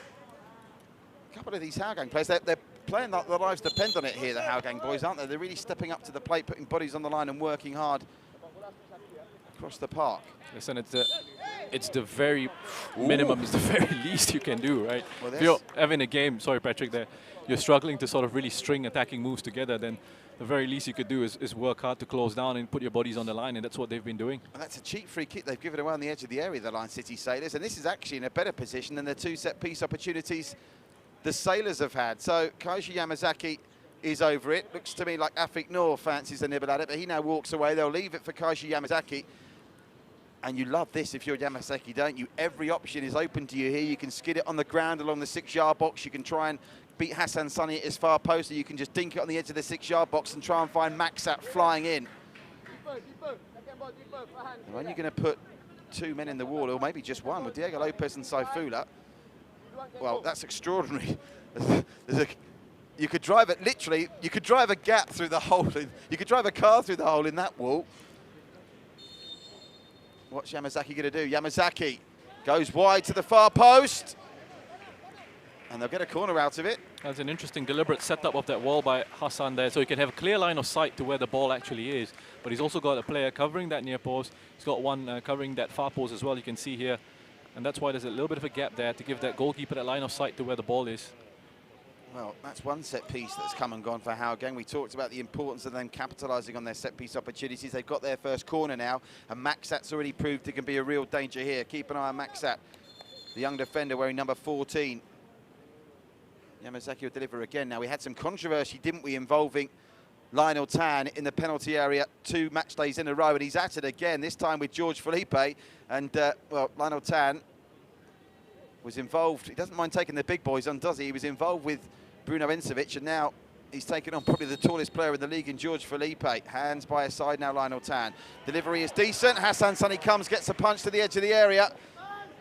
And they now might be in business down the right-hand side with the youngster, who maybe panicked a little bit with that initial ball. Anik Roshan had time to maybe wait for a runner there, Roshan. I think just that simple pass into the run of Stipe, right in front of him, rather than putting a bit too much weight on that ball forward. He was under pressure, Anik, to be fair to him. But again, he's been steady along with Glenn, and the two of them, young boys coming in, being given an opportunity and really not letting anyone down, not letting themselves down, most importantly. It's great to see. Well, on the team sheets we get, the under-23 boys are all highlighted in bold type, but it's a credit to all 6 of them that are in this first half, as mandated by the rules of the league. That only really, and I'm not picking on him, but Farhan Zolkifli is the only one really that's had a bit of a struggle in these early stages. Gabriel Quack comes again for the Sailors. Quack trying to find the run on this near side now of Stipe. He squares it, can't come to Quack. Diego Lopez off the post, and somehow it stays out. Well, that's unfortunate. Again, another really well-worked move. Quick ball over the top, attack the space in behind, and the composure that Plazibat shows here. It actually doesn't get helped by the pitch, because you just see how it cuts up there. Stops the momentum of the move ever so slightly. That's actually hit both posts, I think. Look at this. I think this hits both posts, Roshan. Well, just have a look at this. It comes across. Gabriel sets it up for Diego on his left foot. Nah. I think that's dribbled on the right-hand by Mike. I'm going to take you up on that again later. Let's see if another angle shows us. I think that hit both posts. I think it grazed the other post as it went past. Extraordinary. Well, they're getting closer, the Sailors, but they're yet to break down the Cheetahs here with 9 minutes to go before the break. Felipe penalised for the push on Yamazaki. That was very smart play by Kaishu Yamazaki. Just gets his body in the way there, draws the contact from Georges Philippe. They're taking this quickly as well. That's, oh, the referee's going to bring them back. I don't think that. Well, the referee usually have to ask the referee whether they can take it, Roshan, don't they? And he's brought Anik back when they thought they found a loophole. He was still talking, I think, to Diego Lopez, who was remonstrating.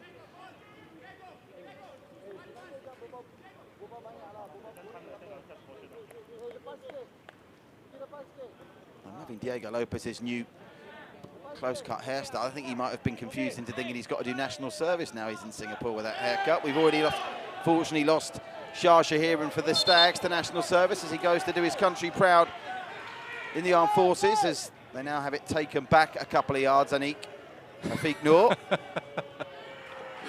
A bit of a hilarious situation there between Afiq and Diego Lopez. Afiq trying to just get a couple of yards. Diego Lopez for his free kick, killing a little bit of time as well. Well, Diego Lopez is never 10 yards away from him now. Afiq Noor drifts it in. Hassan Sunny comes and gathers well. And they always try and release it quickly here, and they try and release it quickly here with Gabriel Quack. Gabriel Quack, what a challenge that is from Afiq Noor. Tackle of the season so far. Goodness gracious me, he had to be spot on there because that's yellow card. Well, what a hit in midfield. Incredible. Fantastic, stopping that counter-attack. They've got to stop them again though. Diego Lopez, he's offside, Saifullah, and he doesn't believe he is on that far side. Well, it's, don't know where to look at the moment. It's not end to end, it's half to half. Listen, what a game of football we've had so far. So have a look at this challenge. Boom, straight in. I tell you something, if he times that wrong, if the studs are up, he could even be in trouble with red card. You've got to get that 100% spot on. He bought a Toto ticket there. Great challenge. I don't mind that challenge at all from Afiq. It was such an important challenge to win as well. Hassan Sunny did really well to claim the ball. Looked to set them off on a quick counter-attack. Wonderful distribution. Bam, it gets stopped in midfield by Afiq. Here's Ridwan to clear. Ridwan. Won by George Felipe. He doesn't miss many in the air. Saifullah, look at the run from Diego Lopez, who's almost playing as a second striker at the moment. Gabriel Quack's got pace to burn. He's going to give Anders Aplin another horror show here, I fancy. Gabriel Quack squares it. Oh, just behind Diego Lopez. Only as far out to Shardan. Saifullah looking to put in Plazibat, and Anders Aplin's got work to do here and has little choice but to stab it out for a throw to the Sailors with 6 and a bit minutes to go before the break as the Stags equalise at Jurong East. Tanjung Pagar United 1, Tampines Rovers 1. Both games level on this Saturday night. The first batch of games in the second round of the AIA Singapore Premier League season 2021. And here we've got an absorbing contest. No goals, Roshan, so far, but captivating stuff. Really good game of football. I mean, Lion City Sailors looking to carve out and create opportunities. Good intensity to their play overall, just missing that goal from their game. There's always going to be a concern that Hougang will sneak one on a counter-attack or from a set-piece situation. And we've seen Hougang already ask a couple of questions, and they do win it on the quick transitions. But generally, Lion City Sailors have controlled things really well in these opening 40 minutes or so. Well, he's given a couple of controversial calls either way now, really, Farhad Mohammed. I think arguably, we'll talk about it more at half-time, that challenge from Farhan Zulkifli for the first yellow, and then the handball for the second yellow that wasn't, will be the main talking point if it stays scoreless before the break. As Lino Tan sends a long ball, and they're onside here, and hustling strongly. But the throw goes the other way. But the Khairul Nizam's impressed me to this point. Roshan, he's putting himself about, not an easy task stepping into the shoes of Tomoyuki Doi, but he's doing a good job of it at the moment. Yeah, he's putting in a good shift. A lone man up front. Oh, here's Afiq. Pulls the trigger from Amala, always rising high and above the bar of Hassan Sunny. Yeah, just leaning back a little bit, Afiq, as he hits that. Growing into the game a little bit more, Hougang. On that attacking front when they are in possession. And space opened up for a shot, why not? It's good work by Naufal. And just going back to Khairul Nizam there, and having to play as that lone front man, being always that outlet for Hougang on the counter-attack, having to show his physicality. It's done pretty well for them up front so far. Nice idea. It was Lion City Sailors on this occasion looking to hit the longer ball on the counter-attack. Natalia Ryu Nishiguchi got the opening goal for Tanjung Pagar United. Tampines have equalised, and here come Hougang. Shot blocked, and it needed a block as well from Amarul. And it goes behind for another corner. Hougang are getting back into this, Roshan. This is teeing up nicely for the second stanza. Really good step up in the tempo of this game from Hougang. Again, they're starting to bite into challenges. Kaishu Yamazaki wins it very quickly off Georges Philippe. Causes a few issues with that shot at goal. You highlighted Idraki Adnan before the match, Roshan, and well, the two players you highlighted, one from either side, are having very influential starts, arguably. Two of the more brighter sparks offensively for both teams. Here is Hougang's latest corner effort. Drifted in, headed away by Stipe, who does a lot of unsung work, Stipe, tracking back to help out his defenders. Look at Diego Lopez trying to find some space down the left-hand side. The pass takes a deflection. And the referee will make sure, quite rightly, that they take it from the correct position.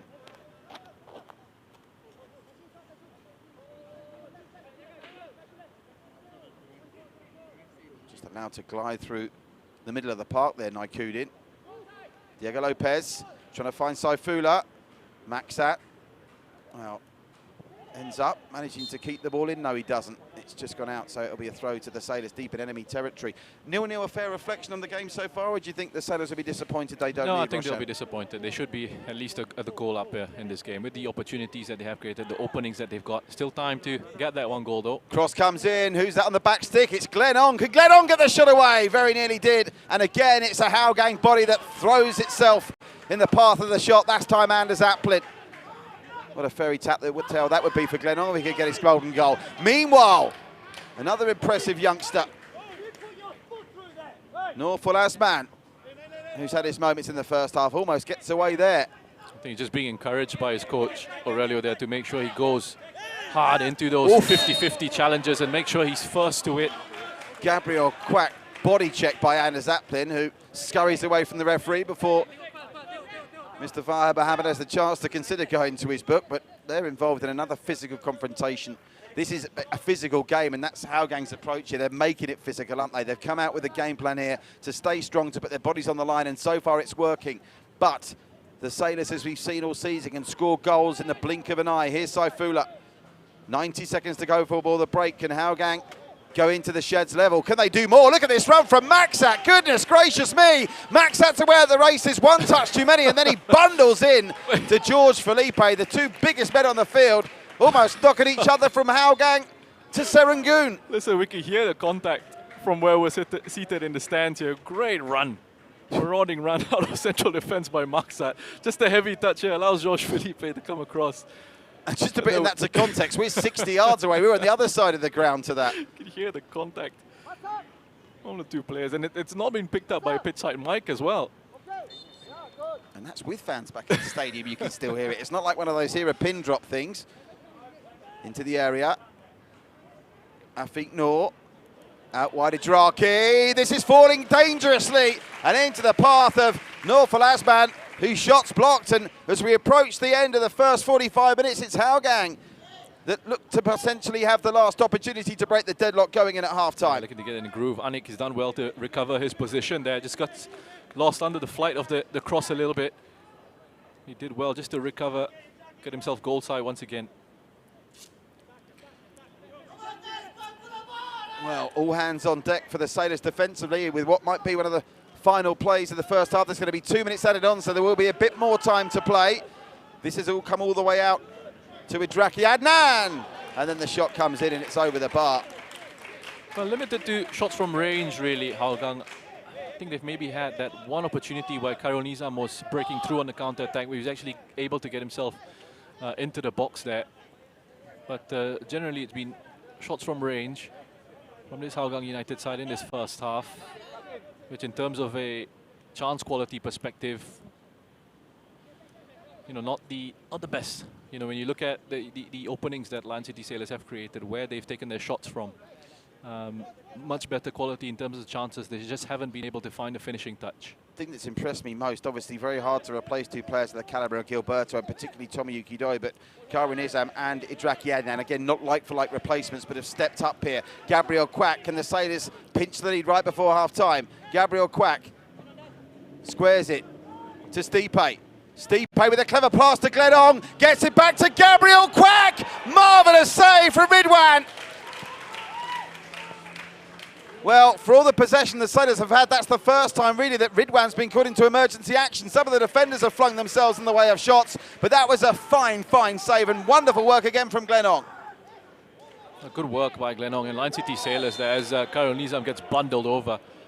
Pretty cynically, because he had to stop that potential counter-attack, yet Idraki on the overlap.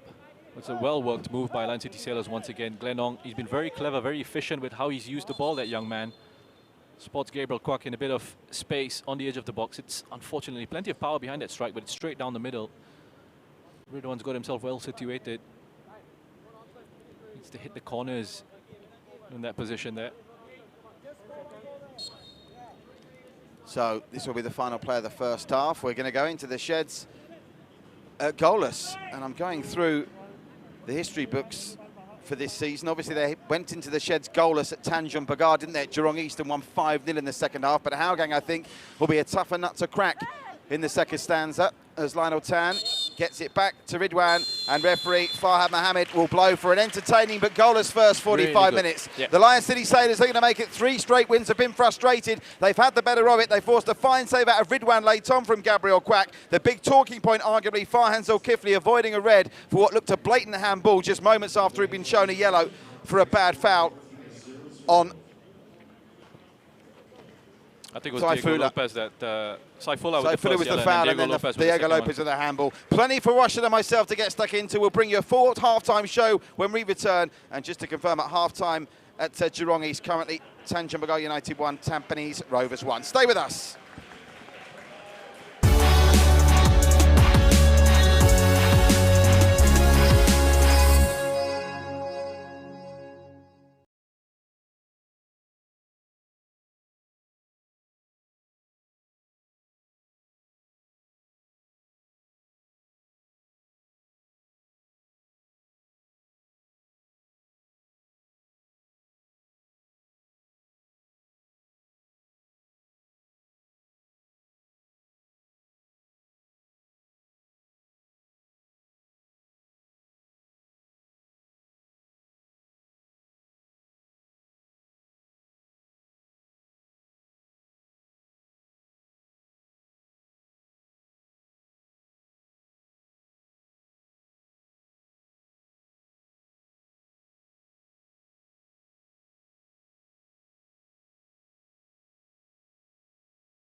Welcome back live to the Hougang Stadium, Saturday night, AIA Singapore Premier League football. Goalless at the break between Hougang and the Lion City Sailors, but plenty of talking points and a relatively wide open game, Rush, and it's been entertaining. It has been entertaining, and again, it's credit to Lion City Sailors with the tempo and intensity that they've brought into this one, forcing lots of errors, creating opportunities with their own passing and movement. But the first chance really for Hougang United, I call it a half chance, simple enough save from Hassan Sani in the end, coming from down that left-hand side. Naufal Asman with a little bit of space to work with in that position, just taking it infield, but really not enough there to really trouble Hassan Sani in goal. Yeah, for both teams, there was some promising build-up play, but it was really just the final application that was missing. Yeah. It was only really in the last kick of the first half that Ridwan was forced to make a meaningful save, so to speak. There's Shadan's free kick that went into the roof of the net. His delivery from set pieces hasn't necessarily been that consistent. This was really promising for Hougang, Roshan. Yeah, this is good work by Khairul Nizam, and then getting that supporting run from Idraki, which is very important. Just the opportunity opening up for him. He just couldn't quite get enough. Not that contact that he would have liked there. Dribbles into Hassan Sani for a nice enough save. But it's more those opportunities in these counter-attacking situations that Hougang were looking at least 30, 35 minutes of that first half or so. Gabriel Kwak was finding lots and lots of joy going up in those one-on-ones against Anders Zaplin. So always looking to try and get it on his left foot. Again, an opportunity opens up, but have a look at Hougang throwing bodies there in front of shots coming in. And that's what they did really well in this first half. They put their bodies on the line. Yes, there were openings, there were opportunities, but with how deep Hougang were defending at times, there were enough bodies in there just to cause a few issues and block some of those shots. Yeah, Stipe Plazibet involved there. He's had, by his standards, a relatively quiet half. That was Diego Lopez. I'm convinced he hit both posts. You're saying only one. I think he hit both posts with that shot. His reaction just goes to show. I think at the time they thought that was 1-0. Yeah, well, whatever this is the it angle. Again, look, this is the angle. Both posts. Whatever it is, again, Patrick, it's whatever it is, Patrick, even if you're right, the most important thing, the only thing Lion City Sailors and their fans will be caring about is the fact that it didn't end up in the back of the net, and I think they deserve the goal from that first half just because of the opportunities that they've created. Again, wonderful work there, nice and patient, just waiting for that opening. Diego Lopez really should have finished that, and then here, plenty of power behind his strike from Gabriel here, but it's straight down the middle, straight down Ridwan's throat, and it's a simple enough save in the end. And the crucial thing about that Gabriel Kwak chance for me is that if you're playing it against a team that are not up for the Sailors, they won't be reacting first. Yeah. That time, it was the Hougang defence that reacted quicker than the Lion City Sailors to the rebound. And look at that. Now, I mean, we talked about this midway through the half. 7 shots apiece. Incredibly, Hougang with more shots on target. Forget that. I know, but that comes back to an argument I had with a very dear friend of mine, the former England and Spurs man, Gary Stevens, as to whether a shot that hits the post is on target. Of course, it's off target. It's off target. But it's also about shot quality, Patrick. Now, we must have a look at the other controversy, because this was where Farhan Zulkifli is very lucky to still be on the field. He fouled Saifullah Akbar there, and in almost identical circumstances, not 10 minutes later, he was up against Diego Lopez. There's no question, we agree that's a yellow card. He basically pulled him back. You can't do that. It was an early yellow inside the first 15 minutes. And then here, Diego Lopez, we've got to be quick on this, Roshan, so I'll leave it to you. It should be a second yellow and a red, as simple as that. Yes, because we've got to be quick. I've said it in commentary. It has to be a second yellow, has to be a red card there. He's basically been beaten by Diego Lopez. Have a look at this. He lies down, his hand comes out. It has to be a second yellow. He's got away with that one. And as we said about referee Farhad, it happens all over the world, so it's not a criticism of Singapore referees. Stay with us when we come back the second half live. Can the Sailors break down the cheaters? You'll find out live next.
AIA Vitality. Your health is every choice you make.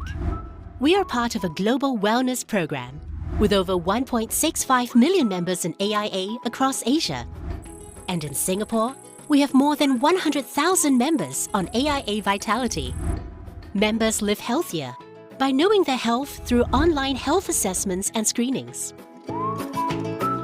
They improve their health by logging exercises and enjoying the rewards to keep them going. And indeed, members are making improvements in their health. Even the vitality age gap has narrowed to less than a year. Best of all, you earn points for every activity. The higher your status, the greater the rewards, including up to 15% off insurance premium on selected AIA plans. To keep you going, there is the weekly fitness challenge with personalized targets to help pace and improve your fitness. When you complete the challenge, you get a spin on the Vitality Wheel to earn Vitality Coins, which you can use at the marketplace. That's not all. You also earn AIA Vitality Points for completing these activities. And very soon, you'll be on your way to Platinum status. And we sweeten the deal further with many exciting partner benefits that you can enjoy. With AIA Vitality, nothing gets better than a healthier you. So get on to AIA Vitality today because your health is every choice you make.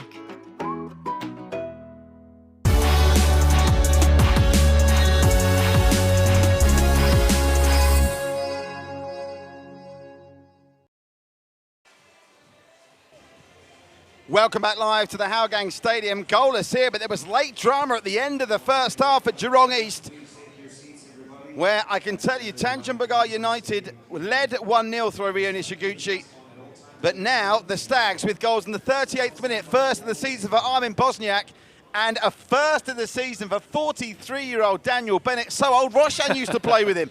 4 minutes into time added on at the end of the first half. The Stags have turned with that one round as we look at pictures of the fans back inside the Hougang Stadium for the first time this season. A quick word on that score, because Tanjung Pagar United, I think they're going to give some teams some problems, but the Stags have responded well, and Armin with his first goal in Singapore football. And Dan Bennett, how does he keep going? I get out of breath walking up the stairs. It's a credit to him, and the fact that he's been able to play for as long as he has, getting a goal in that game as well. Wonderful response by Tampines Rovers. It's a game that they have to win. Look, against sides towards the bottom of the table, those are games, if you want to win the title, must-win matches, and it was important that they responded to going a goal down. Remember, Tampines came here and lost 5-1 with Bahaki showing red. It's 0-0 here. There is a change at half-time. I can see Song Yong is coming on now. You've been 100% with the substitutions this season. Who do you think Song replaces? Well, I'm looking at the team, and I think it's probably going to be Glenn Ong that he takes off the pitch, which is, I don't think it's any reflection of Glenn Ong and the quality that he's shown, because he's had a good game, he's had a good half, but it's just an opportunity for them to get that little bit of quality, extra quality and experience on the pitch there with the Song Yong coming in. And this is interesting because Sharad Ishak's coming on as well. So Sharad Ishak, the preferred striking option rather than the not 100% fit Tomoyuki Doi. Interesting there. Would you maybe look at replacing Anik out of the two youngsters for the Lions City Sailors? Glenn Ong looked slightly more at home, or do you think he's going to reshape the midfield with withdrawing Glenn and bringing Song on? Yeah, it's just a like-for-like change in the sense of a central midfielder coming in for another central midfielder. This isn't a like-for-like change for Hougang, though, isn't it? Fabian Kwok off and Sharad Ishak on. That seems to have a shade of attack-mindedness about it. It will have a bit more of an impact in those attacking positions. Sharad, a bit more nous in those areas, will allow them to keep the ball a little bit better as well in central midfield, which is going to be important for them with the pressing that we've seen from the Lion City Sailors. They need people in there who can hang on to it for long enough for them to get players free in those counter-attacking situations. And goal-scoring threats abound, obviously. I'm sure Glenn Ong will go on to be a goal-scoring threat for the Lion City Sailors, but you know what you get with Song Yong. He scored 9 goals last season, joint third top scorer in the division with Boris Kapitovic, so they've added some extra firepower with that change. So goalless at half-time. I don't think many people saw that coming, and I think the general consensus is we will get some goals. But when and for who? Yeah. It certainly looked, from the evidence of that first half, that it will be the Lion City Sailors. Again, you look at those halftime stats and they say shots and shots on target, and Hougang at 7 shots, same as the Lion City Sailors, 7 shots. I don't believe it, do you? 2 on target for Hougang. But again, it has to be about the chance quality, the shot quality. So forget about, you know, those numbers there, because if you're shooting from far out, it's unlikely to really trouble. What?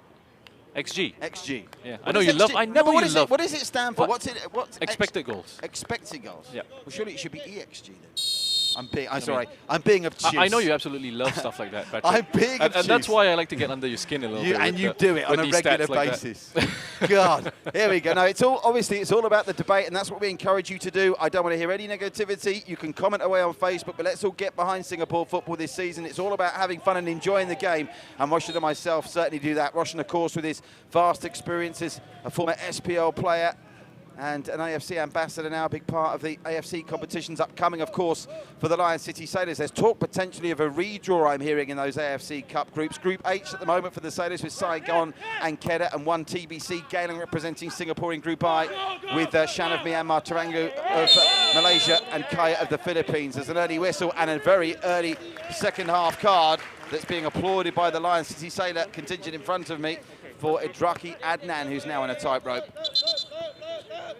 Yeah, Idraki, you know, really done well by Nakyuddin there, just to skip past the challenge of Idraki. Felt like he was forced to give away a foul there, picking up a yellow. So 2 yellow cards in the game now, both shown to Hougang. Meanwhile, Saifullah! It's Idraki again. No, sorry, not Idraki, Farhan Zulkifli again. And I think that time, Farhan Zulkifli would have been harshly treated if the free kick had been conceded. Yeah, it was just a situation that Saifullah just lost track of the ball a little bit, allowed Farhan to get himself in there. Tell you something I've just seen out of your camera shot. The first time I've seen it all season, Vidmar visibly frustrated. That is the first time I've seen Aurelio Vidmar angry. Can they put a smile on his face now? Diego Lopez, Saifullah, well again, they're not on the same channel in that passage of play, Stipe and Diego Lopez.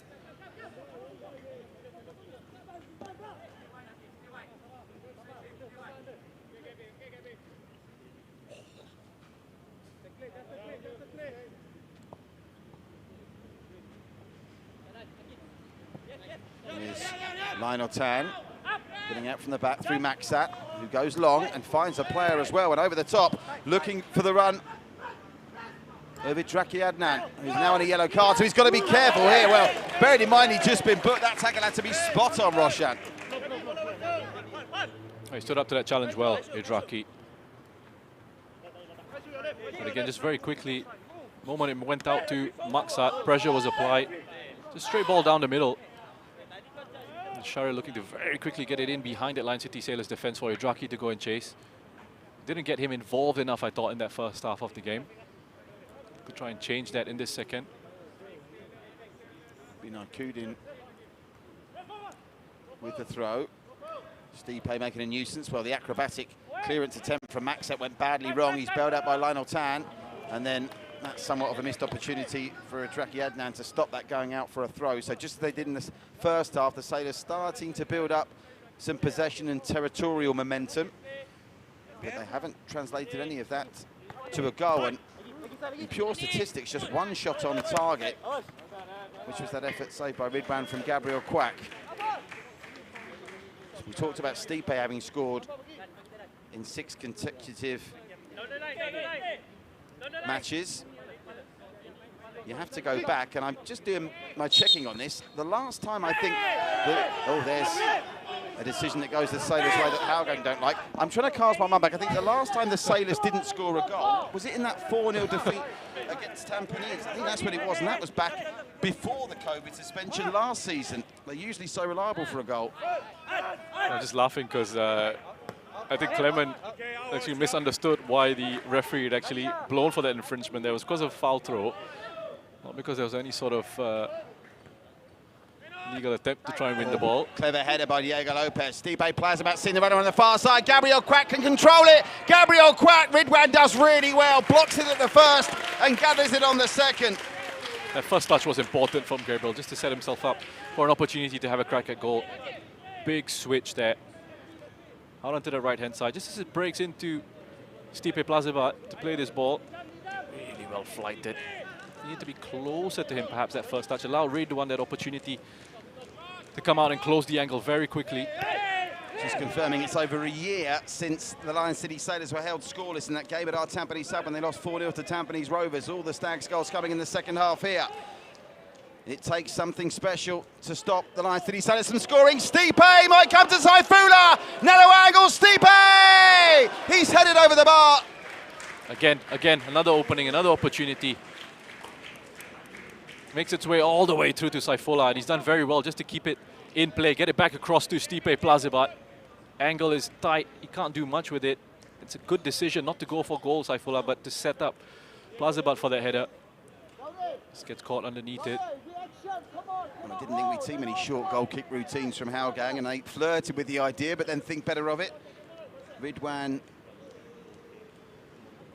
will go long and has a little adjustment with the goal kick as well. I don't think there's anything wrong with that. You can change and pick up the ball and put it back down again, particularly if the surface is cutting up, which I think, as you pinpointed in the first half, Roshan, it's certainly cutting up in a few of the areas. Now, that's what you call a George Felipe header, when about 50 yards off the head of the big Brazilian, but it's eventually ended up back with Hougang.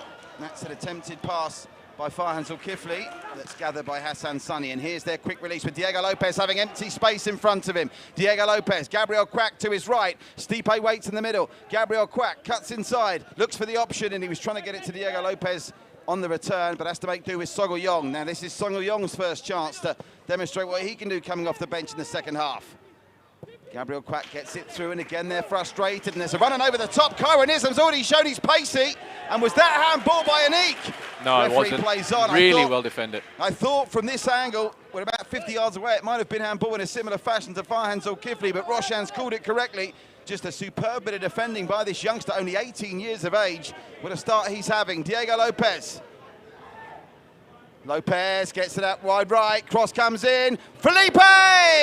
Oh, and just off the turf and over the bar, but it seemed to go in slow motion for a minute. I thought it might bamboozle Ridwan, Roshan, right? Good work down the right-hand side by Gabriel. Again, they're just trying to make it unpredictable in terms of, you're thinking he's going to go on his left foot, he's going to go on his right, uses his right on this occasion, sends in a pretty decent cross for George Felipe to go and attack. Heads it down, which is what you want, but just unfortunate with the bounce of the ball there. Lionel Tan, he's taking a liberty with that pass, and he's just thrown possession back to the blue shirts. Now Vidmar got involved there, got them the ball back quickly. I think the manager wants a response here, otherwise he might be going to his illustrious bench. Don't be surprised if we see Adam Swandy and or Faris Ramley if this carries on for the next 6 or 7 minutes. Song Yong, Lopez wants this. Song Yong trying to find a pathway for the passes. The impressive Anik Roshan, who's made that sensational tackle to stop Kyron Islam in his tracks. Oh, nice dart inside. Song Yong gets it to Diego Lopez. Diego Lopez squares it. Pull back Saifullah. Can he pull the trigger? He gets it back to Gabriel Quack. Another chance goes a begging, and Afik Noor should be able to get it clear. That's an ambitious turn from Norful Asman, and the throw will go to the Lion City Sailors. Being played at a good pace, this, Roshan, isn't it? Really good intensity. Nice tempo to this match. We had that in the first half as well. It's great to see the start of this second. And Lion City Sailors, just notice how patient they are in those attacking positions. They're not rushing attacks. They're quite happy to wait. Pass the ball around, look for that opportunity where it's a high-quality chance that opens up for them. They've created a few good openings here. Just haven't been able to find that finishing touch just yet. Naikudin with the throw. They're having a little bit of a nibble at Stipe there. And they'll get another corner. They're 5th of the contest now.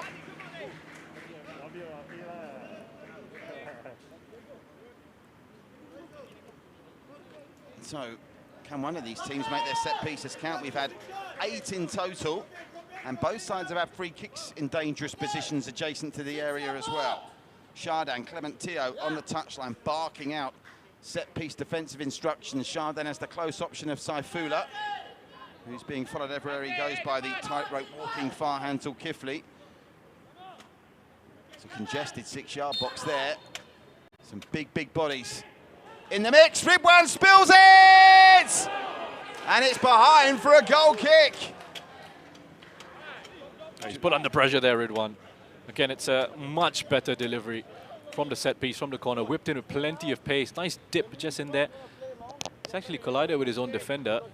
Ridwan Barudin. Might be Lionel actually there. Results in him not being able to It's get a clean catch out of it. Enough bodies enough bodies in front of Amirul. I think it should have been a corner though. Does seem to have taken a touch off Ridwan. Hougang. Every time it looks like the Lion City Sailors are getting on top in this game, they do go up the other end and create something, but they've got more defending to do here. Saifullah! What a tackle that is by Maxat. Diego Lopez picks it up. That had to be spot on that tackle, otherwise it was penalty time.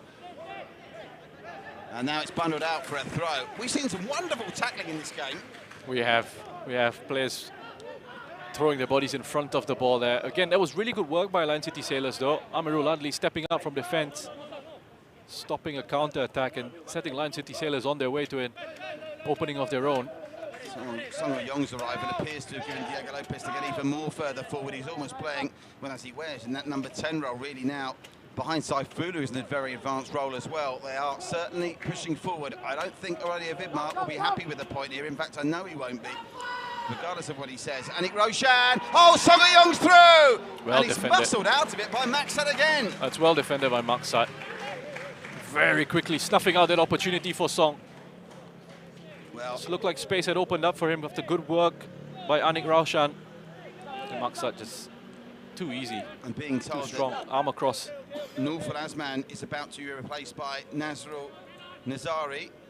So Nazrul about to enter the fray. That'll be the second of Hougang's permitted 3 changes. Get Roshan's thoughts on that in a minute as Clementio is up in his arms at the 4th official about something again there. George Felipe plays it out to Saifullah. On the turn, Saifullah gets caught out there. There's 3 orange shirts around him, and somehow Saifullah still comes away with it. That was astonishing. And because there were 3 orange shirts around Saifullah, there's space out wide for Gabriel Quack. Diego Lopez and Plazovac waits in the middle. Gabriel Quack, will he pull the trigger? Gabriel Quack to Sung Yong, back to Quack, and again, maybe one pass too many.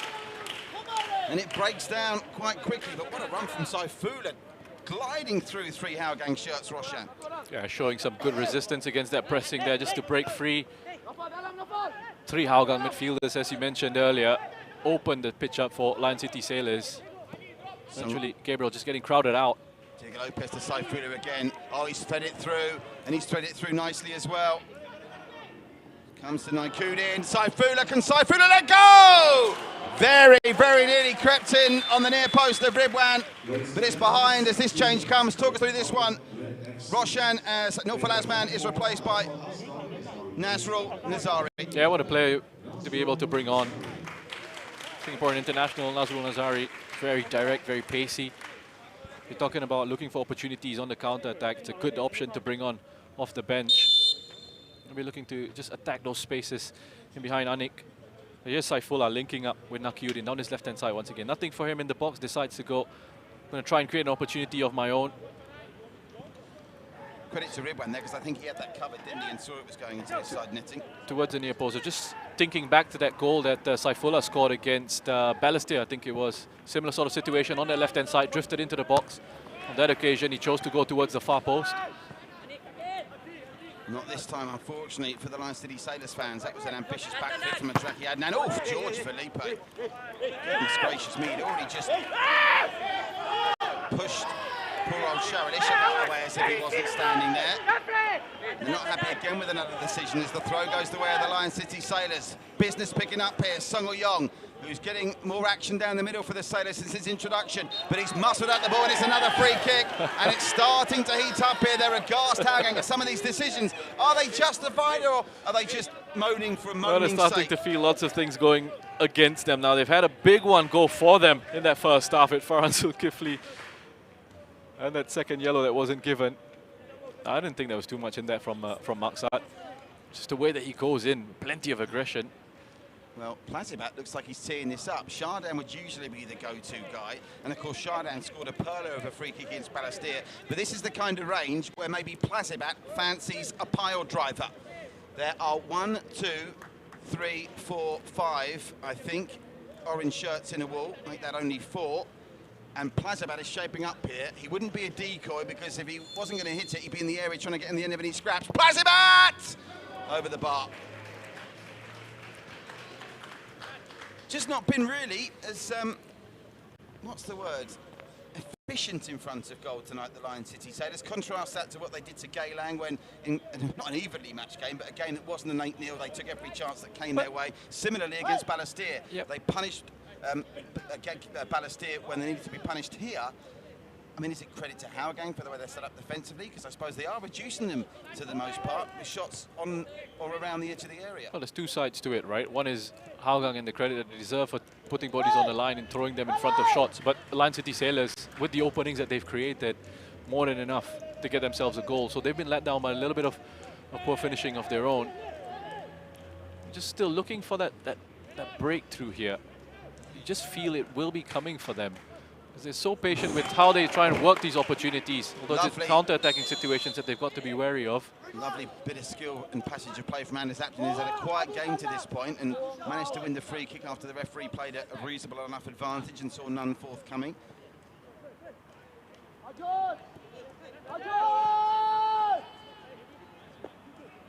He's 9 or 10.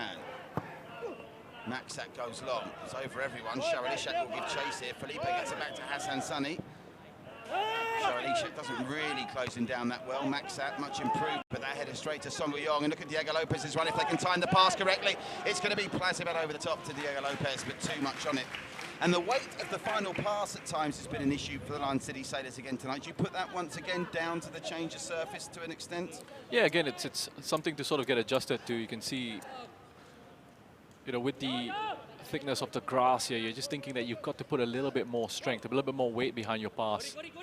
How can you affect your judgment of the weight of the pass on the surface here?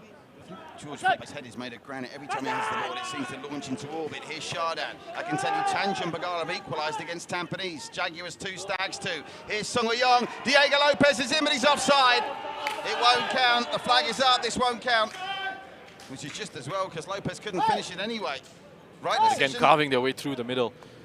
Lion City Sailors once more. Let's have a look at it from this angle. It looks like he's onside, you know. And might be playing him on that far side. It looked to me like he was onside there. But you got to go with what the referees on the pitch have decided. What about that scoreline from Jurong East? Tanjung Bagal United 2, Tampines Rovers 2. They've been involved in some cracking games this season. The Jaguars, as indeed of Tampines, as the Sailors caught offside for the third time. That was well won in the air by Amaru. It looked like he was going to come up second best there. Shardan's got it with some space in front of him. Diego Lopez. Only a matter of time before maybe he unlocks this Hougang defence. Here's Saifullah. Diego Lopez wants it back, but Saifullah's got work to do. He's shrugged off one now, Farhan Zulkifli. And he's got the better of Farhan Zulkifli as well, but the pass goes to an orange and black shirt, not a blue one. Nice work in playing it out from the back by Kaishu Yamazaki. And now opening up his legs is Idraki Adnan, who slips at an inopportune moment, and Hassan Sunny can gather. Pitch is starting to cut up quite badly, Roshan, now as well. Yeah. You know, this used to be one of the best pitches in Singapore. I remember when I was playing years ago now. This was a really brilliant surface to play on. That's a credit to the groundsman that they used to have. Saifullah finds Shardan. Well covered back by Maxat, who belts it clear, but that's into empty space, and it's picked up by Song Woo-yong. Song Woo-yong finds Diego Lopez. Lopez to Gabriel Quack. He's trying to find Anik Roshan. He may still find Anik Roshan. Oh, for a split second there. I thought Ridwan was going to get caught out, but it was safe. Here's one for you. There's a changes on the way. Faris Ramli will be introduced. Here's one for you.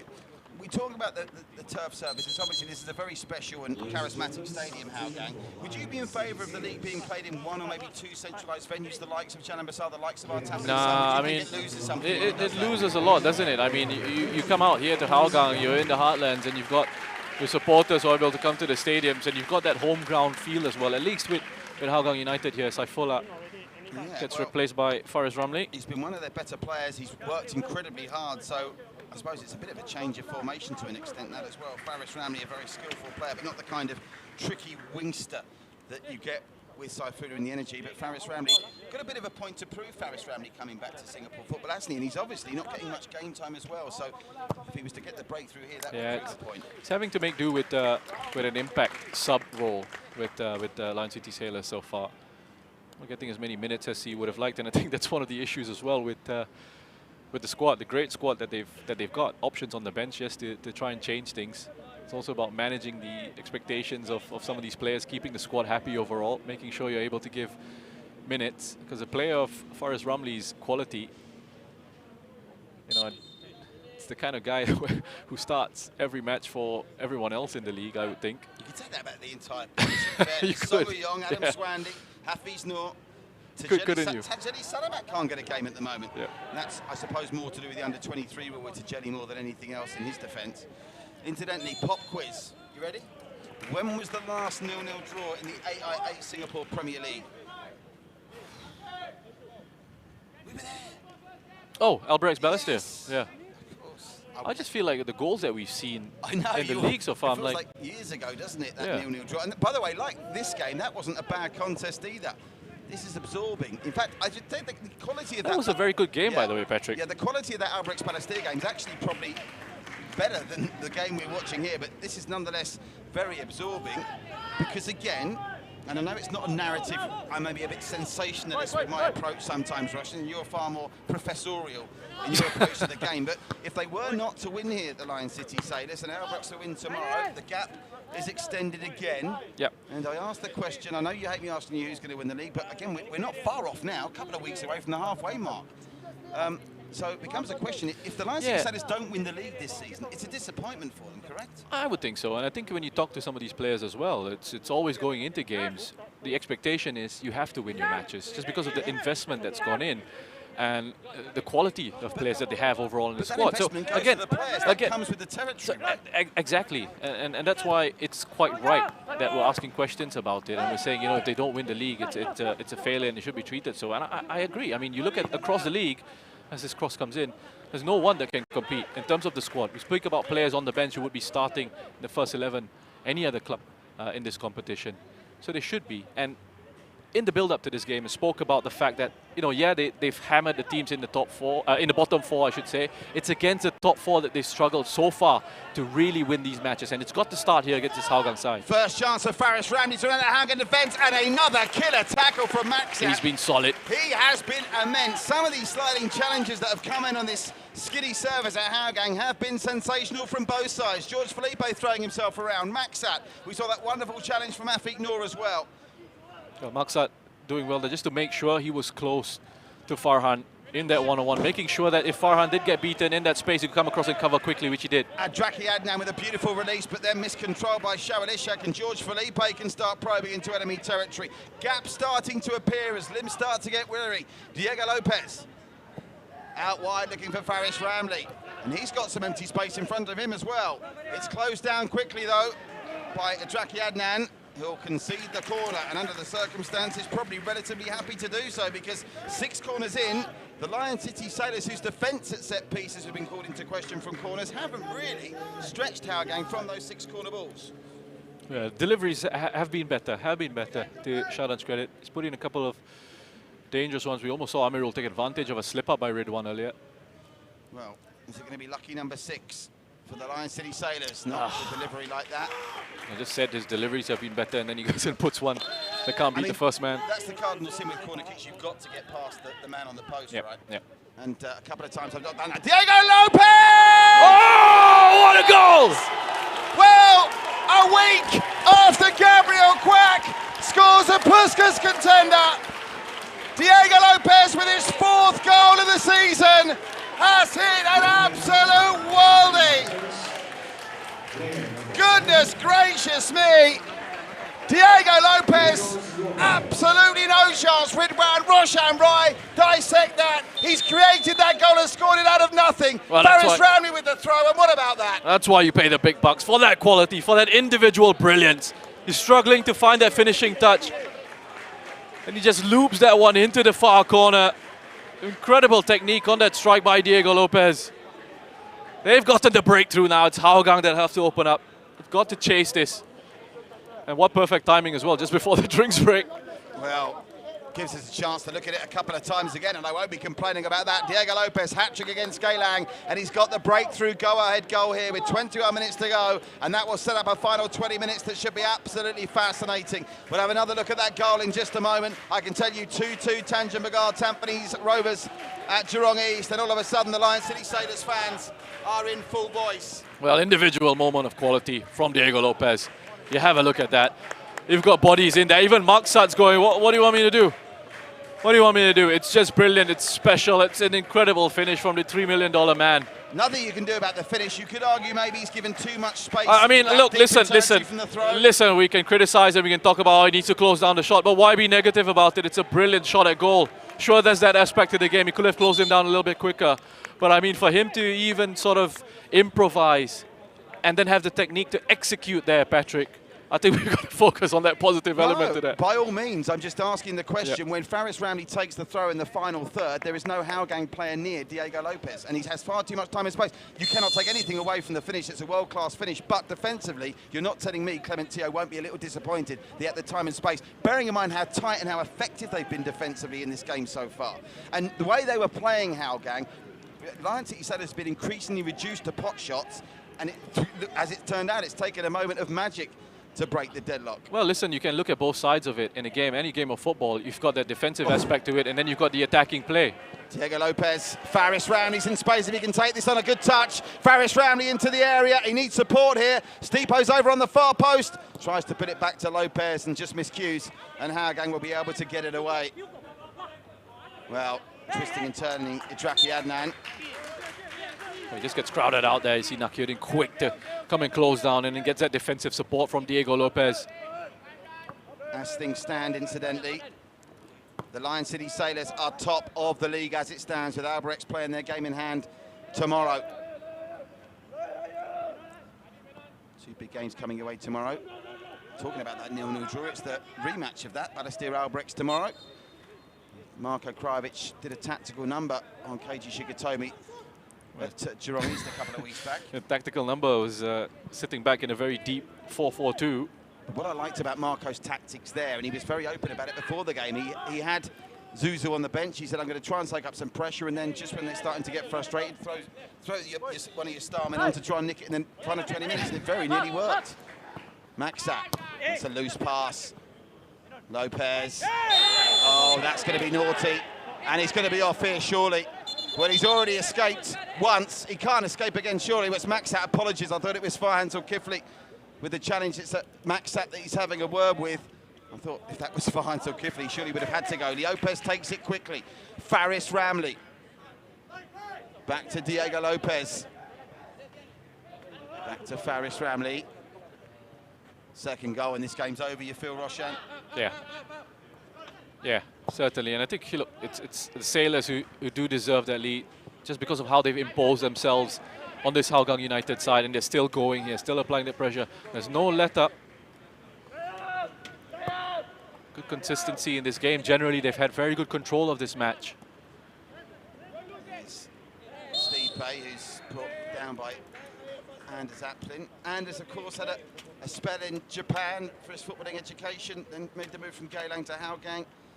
A man you associate with the national team as the change is coming. They're throwing on leading goal scorer in the league, Tomoyuki Doi, but will he be coming on with them trailing by 1 or 2 because Diego Lopez is at it again. Diego Lopez gets it through to Gabriel Quack. Stipe waits, and Quack goes for goal, and Ridwan does well to come out and block it. Good goalkeeping by Ridwan. Again, it's how swiftly Lion City Sailors move the ball through the center of the park, between the lines. Well, just upping the tempo, going through the gears, and it's something that Hougang haven't been able to deal with in the second half. Angle is against Gabriel here. Ridwan's got to come out. Just make sure he covers that far post there, which is what Gabriel's looking to try and hit. Right now, Tomoyuki Doi, who picked up a groin injury in the week, which meant he couldn't start, but cometh the hour, cometh the men. Needs must, with 17 minutes to go, can Tomoyuki Doi produce a moment of magic to get Hougang back in this game, like Diego Lopez produced a moment of magic to get the Sailors in front? Listen, there's no doubt he's a quality player to bring on. Half a chance, his finishing has been exquisite. It's a touchdown, 11 goals, Patrick, from an XG of 4.1. But listen, is it sort of worth the risk here? We'll find out. There's heavy strapping on his leg. You know, if he's not. Well, funny you should say that. Stipe Plazibat took a chance when he was injured at the end of last season when he was trying to confirm he had the golden boot, which he ended up winning, and he wobbled off after 15 minutes when he started the game, and he probably shouldn't have done. I think if you're Clement Teo, listen, I've said this is an argument we have repeatedly. I don't think anyone appreciates just how short the season is. It's only 21 games. This is the 8th game of the season, and why not give the superstar a go? Meanwhile, they might not need him because Sharon Ishak's into the area. Well, got under that. Good ball across the face of goal, but not towards Tomoyuki Doi. Be interesting to see that, Roshan. It's fine margins, because I see your point. If he was to get injured and miss another month, it could be exactly. I mean, listen. He knows himself what the injury situation is. The coaching staff will know just how serious that injury is. They obviously feel they can gamble a little bit. But I'll tell you what, his left leg is heavily strapped there. It's under his shorts, and you can see it. And his movement on the pitch, as he was running on, didn't look very comfortable. So it's a big gamble. He comes away with a goal, he'd steal a point here, maybe even a win. This is extraordinary. Speaking of injuries, am I seeing right that Song Woo-young is coming off here? So Song Woo-young is going to be replaced. And well, that's an interesting one. very much is. Was the plan to... He picked up a bit of an injury, and that's why he's coming off. Well, I can only imagine. The stretch is actually out on the field at the moment. A bit of confusion. They've only got 10 players on at the minute, so I'm assuming... It's not Song on the deck, is it? No, it's... Yes, it is Song on the deck. Yeah, well, it's Song is coming off he anyway. Must have pulled a muscle. There's an issue there, so they've not wasted any time in calling upon the services of Adam Swandy, who, again, how bad you have to feel for Adam Swandy with all his quality as we get a look at Tomoyuki Doi. Yeah, he just felt something as he cleared that Song. He was advised to just go down, so they kicked the ball out of play for a change. You bring Song Woo-young in the second half to change the game. The Song gets injured, and then you could bring on Adam Swandy. Life's not fair. Swandy, and we hope Song Woo-young will be okay. Love seeing Adam Swandy. One of my favourite things in Singapore football is watching that dual threat. Quack down one flank, Swandy down the other. And bearing in mind, Farhan Zulkifli and Anders Zaplin have had a torrid night already. Their night could be about to get worse. Still 2-2, a quarter of an hour to go at Jurong East, where the Jags holding the Stags. Lewis Jr. from the penalty spot getting the equaliser there. Here's the first touch for Adam Swandy. Adam Swandy over the top, trying to get it through to Gabriel Quack. Not this time. Faris Ramley, oh, that's naughty. And was Adam putting in a strong challenge coming in, announcing his arrival on the pitch there. Nazrul is the man that's gone down. Another substitute in some discomfort. Just took it away from Faris Ramley, and Adam leaving a leg in there. Do you like politics, Russia? Do I like politics? Do you follow politics closely, global politics? You know when they were talking in the American election about Trump and about Biden, and they had to find a roadmap to success, to the White House. Where are we going? Where are we going here? I want to know, can you visualise a roadmap to a Hougang equaliser here? Tough to see now, but look, again, with the situation as it is, they're going to be the ones who are going to have to risk it a little bit more. And these are the opportunities that are going to come about from these. They'll push bodies further forward. We've already seen them make their move with Doi coming in. Tomoyuki Doi matches in. Amaral got there first and then gathered by Hassan Sunny. But I think you're right. It's a good observation. He doesn't appear to be moving entirely freely, and he's trotting back very slowly. Meanwhile, up the other end, Stipe Plazibat, Anders Zaplin. Look at the run from Faris Ramley. Diego Lopez arrives as well. And now Gabriel Quack will pick up the loose ball. Adam Swandy with Tomoyuki Doi on, and probably not that mobile in terms of tracking back. They are going to be pushed, to Kyra Nizam's credit. And indeed, the man that Tomoyuki Doi replaced, they were players that were all working hard up and down the park. I don't think Tomoyuki Doi's got the fitness levels to do that at the moment. But they cough up possession, and as the young Lions know all about, you give Tomoyuki Doi one chance, whether it's in the first minute or the last minute of injury time, he'll get you a point from nowhere. As I'm pleased to report that Song Woo-young is walking past us in front of the stands and doesn't look in too much discomfort. So hopefully nothing too serious there. Yeah, we hope so. We hope we won't be denied the opportunity to see Song Woo-young in future matches. Just walking off with a little bit of a limp. I'm hearing as well that there is the real possibility of Song Woo-young finally becoming a naturalised Singaporean. Are you hearing that as well? You're nodding along. Yep. Well, Adam Swandy taken out. I think it'd be a great move for him, getting the quality and potentially a call up to the Singapore national side. I mean, he's been here since he was, I remember playing with him, he was my teammate when we were at Home United, 18 years of age.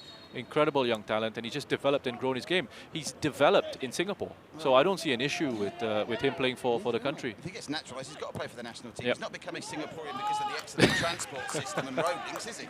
Got to get him in that national team as we look towards the next Suzuki Cup and beyond with Bring Back the Roar and Project 2034. Gabriel Quack Lopez gets it back to Gabriel Quack. Plasm out there as well.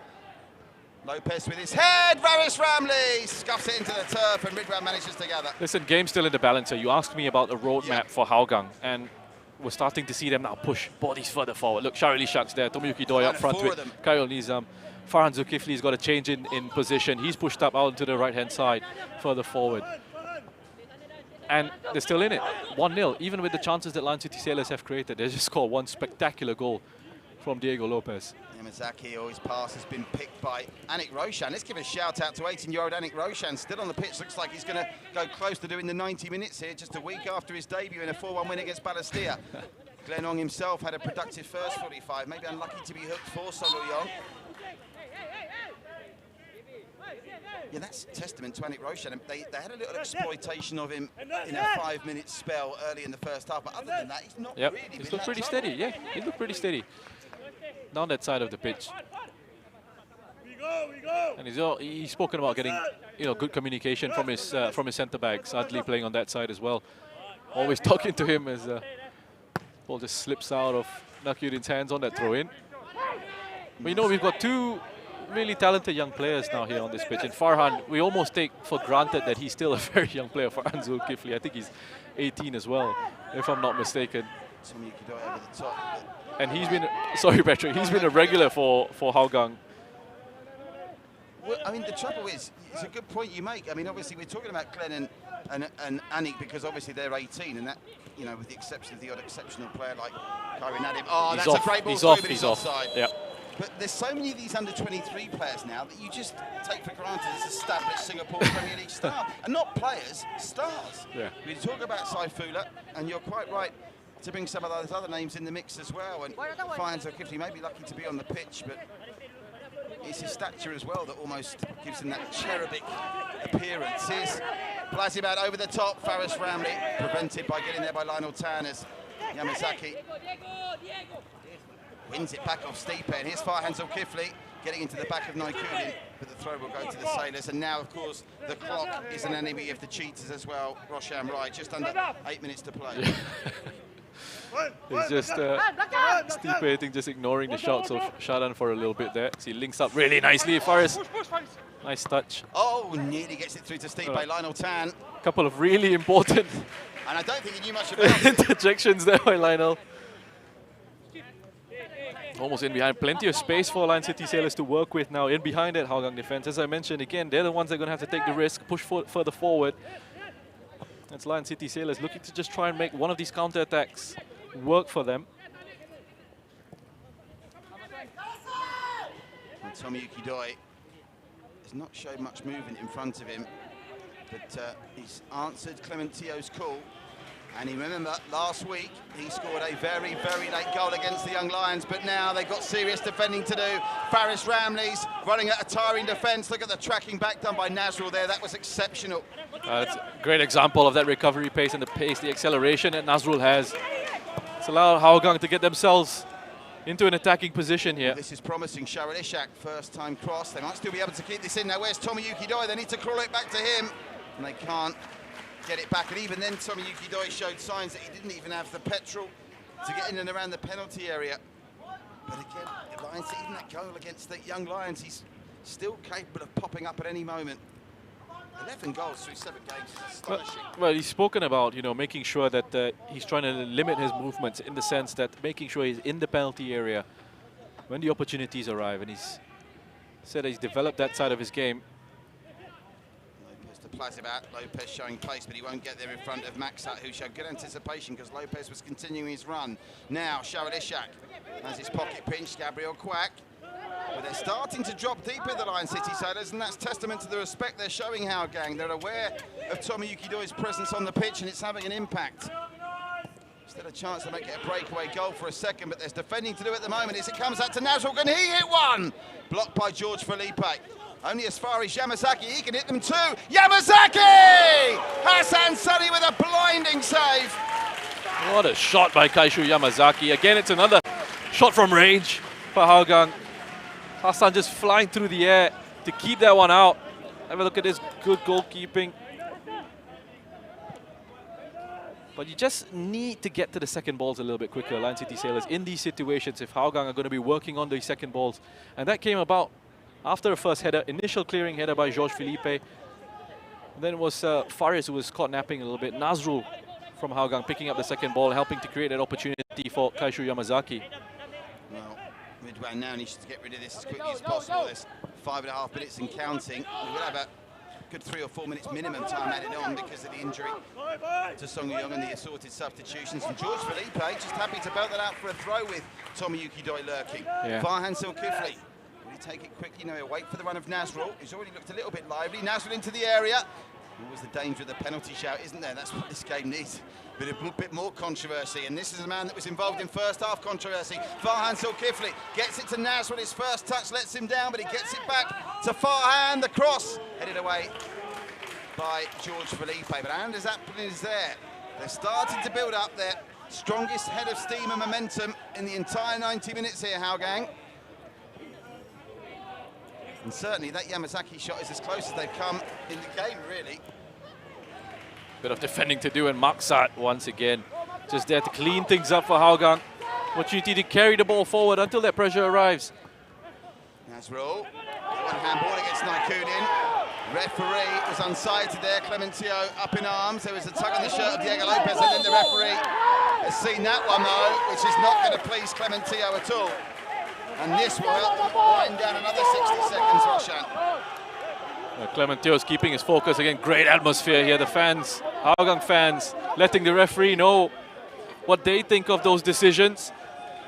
I don't think it's a handball, to be fair to him. Referee's got that one right. It's actually come off the thigh and the chest of Nakyudin.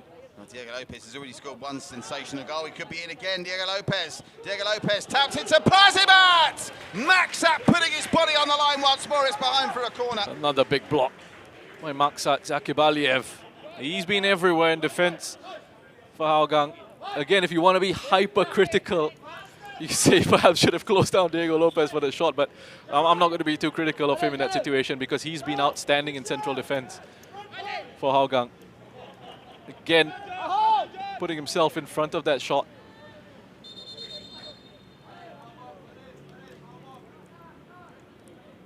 So, referee Mohammed just emphasising that he is going to be stopping the clock as the Lion City Sailors trot over to take that corner like they're running the Singapore Standard Chartered Marathon. And absolutely no rush at all to complete that run to take the corner. Faris Ramley over the top. Oh, Gabriel Quack's left that because he was offside. Faris Ramley, narrow angle. And it's wide of the mark. Last chance saloon for Hougang now, Roshan. Last chance saloon for Tampines as well. They're still being tied at 2 each, and they're into the final couple of minutes at Geelong East as well. Jags 2, Stags 2. Which, with that result going that way there, and this result going this way here, all of a sudden it's starting to look like Albricks and Lion City Sailors pulling away at the top. Early days though. Diego Lopez, Faris Ramley to his left. Faris Ramley, Stipe! Oh, and this time... It's Lionel this time. It's Lionel, Maksat's central defensive partner. They're going to feel this game in the morning. They've been working so hard. Working the socks off in central defense, putting their bodies on the line, and at times as well, Maksat having to try and build attacks for Hougang from central defense. It's a nice idea by Faris to play an early first-time ball across on that run of Stipe Plazivat. Lionel with a crucial header just deflecting it away. Then again, well, referee Farhad's alive to this, so that would probably entail now at least 4 minutes of time added on. I'm being told from the floor manager only 3, and the old question is how they can tell you there's 3 minutes added time when there's still 2 minutes of the 90 to play. Always tends to bamboozle me. What do you thought of Faris Ramley since he's been on, Roshan? Yeah, he's been lively, you know, it's certainly a change that has changed the match. Oh, loose pass! And a chance for Gabriel I'll tell you what I'd love to see, a stat for how many block shots we've had in this game. Well, that would be at a season high, I'm certain. Gabriel Quack, it looks like they're going to come away with nothing here, Hougang, but there's, bearing in mind there, depleted ranks today. You can't help but think if Tomoyuki Doi was fully fit and Gilberto had been here like he was at Jalan Besar, would be a different game. And of course, the third meeting this season will be one to savour. They played them for a third time, I believe, at Jalan Besar. You know, you really hope that we've got the players available, we've got the players fit for that, because you're right. I mean, Doi and Gilberto would be an interesting prospect for this Sailors defence to deal with as well. So but this was the... Sorry, Patrick. Carry on, Roshan. But this was the opportunity that we're talking about in the build-up to the game. Coming up against a Hougang side, depleted, missing a few key players. These are the opportunities you need to take. You must win. If you're challenging for the title, you're looking for that trophy. And that's a good point, because you go through their previous fixtures, the games that have been tight calls, Tampines, they didn't get the 3 points there. Albrecht, they didn't get the 3 points there. Obviously, Hougang didn't get the 3 points here. They've ground one out tonight. They've worked hard. There's not been any slacking from some of their superstars. Lopez coming up with a brilliant goal, and Nasrul's header with Lopez in attendance again. I mean, they've needed the moment of magic, but again, that's why you spend the big money. Individual brilliance could potentially win the game for them here, but Aurelio Wittmer spoke about metrics in the build-up to this game, and yeah, I like looking at that, which is great to see your development as a team and your development as a club in the longer run as well. But the most important metrics are for them to secure the results and for them to pick up the wins. Oh, Naikudin edge of the area. Going to take it back. There will only be 3 minutes of time added on. I think that's rather ungenerous to Hougang scores. Like, having said that, in the last 3 minutes, they haven't really looked like scoring. Diego Lopez, Stipe. Lopez continues his run. I tell you something, based on this Diego Lopez performance, I think he's found his full fitness and found his home here in Singapore. Now he's certainly settled in. He looks like he could play another 90 minutes. It hasn't extended him at all, this. Stay ball, stay ball. Plazibat. Oh, still Plazibat. Ball's gone out of play. Assistant referee over on that far side spotted it, so potentially one more chance coming the way of the Cheetahs. I think he just wanted, I think what Wittmer wanted there was for Plazibat just to hold it up in the corner, just to eat away a few seconds instead of trying to take on Nazrul. Well, that's not Plazibat's style, really, is it? I think he always thinks he's insulting people if he does that. That's flicked on forward. Tomoyuki Doi, first touch he's had in a while. Doi, well, that's the second touch of a man that's just struggling with something in the lower half of his body, isn't it? Just an inaccurate stab with too much weight on it. I've said that now, we'll pop up and score a 30-yard screamer with the last kick of the game.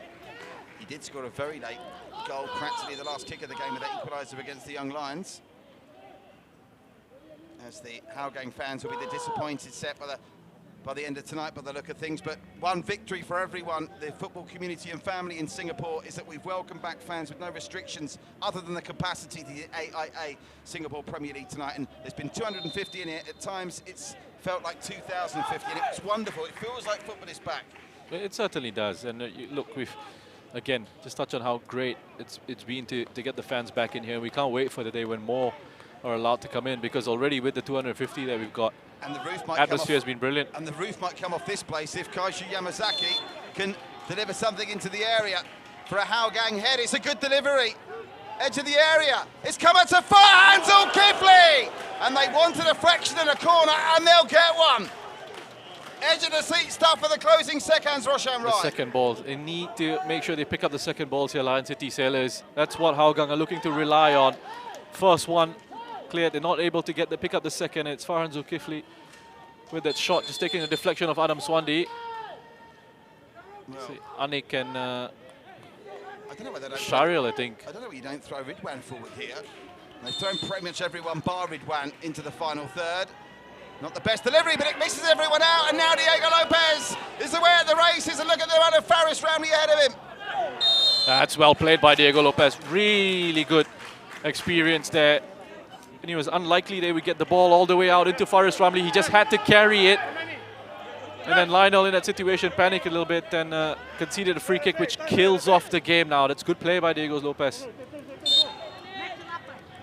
And the referee, I think, wisely adding another 30 seconds on to the 3 minutes that was initially added onto the quota, primarily, I think, because of some of the delays in taking corners and free kicks. So there's going to be a yellow card for time wasting here. I think shown to George Felipe, was it?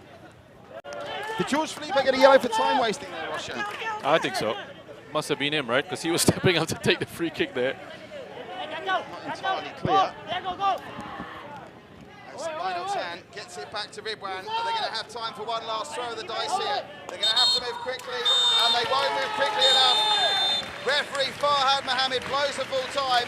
The Lion City Sailors take it by a goal to nil, proving they can grind out tight victories, and it was a goal worthy of winning any match. Diego Lopez, with 21 minutes to go, with an absolute ripstore to him just inside the edge of the area after a throw from Faris Ramley, and Roshan, another one to the list of sensational goals we've seen in the AIA SPL this season. Yeah, we've seen some fantastic goals in this competition. Again, $3 million man Diego Lopez coming up big with that finish, that moment of individual brilliance. Exactly why you pay that big money for opening the game up for the Lion City Sailors, eventually winning the game for them.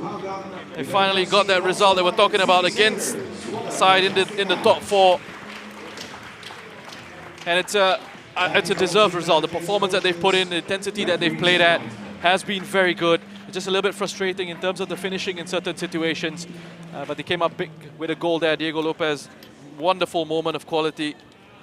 All the credit in the world to Hougang, by the way. They played their part in what was not the best game we've seen all season, but it was certainly engrossing. Everyone in the stadium, as the fans come back, certainly enjoyed it.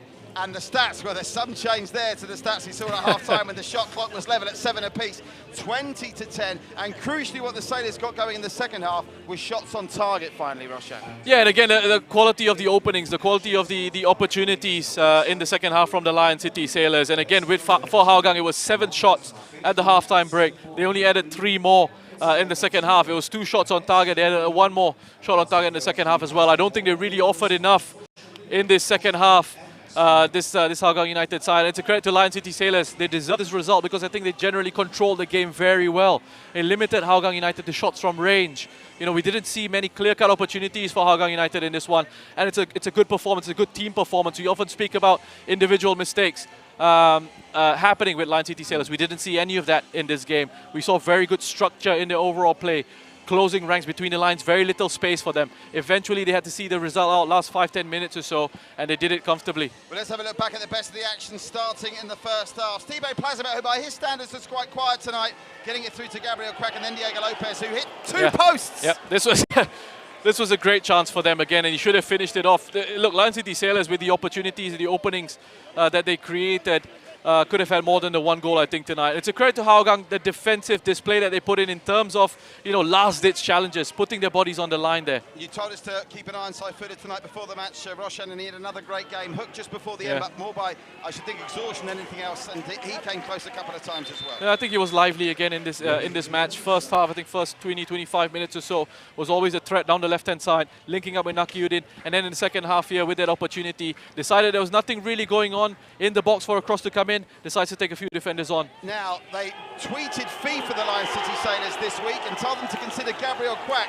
for the Puskas Award after that goal last week against Balestier. They might be tweeting FIFA again. Yeah. Diego Lopez's 4th goal in Singapore football, and that's his best goal in Singapore football so far. Look, it's going to be a lot of tweeting going on by the Lion City Sailors social media team, and I'm definitely going to put that one up for consideration because that is a brilliant goal by Diego Lopez. And when you're getting frustrated in a situation where you're creating chances but you're not being able to find a finishing touch, a player like that steps up and provides a wonderful moment of quality. All these highlights we're seeing, Diego Lopez pivoted in almost all of it. Was he your man of the match? Oh, it's a tough one because I think Maksat in Hougang's defense was excellent as well. But Diego Lopez, I mean, from a creative point of view, had a very good game for the Lion City Sailors in between the lines. Georges Philippe as well in the air.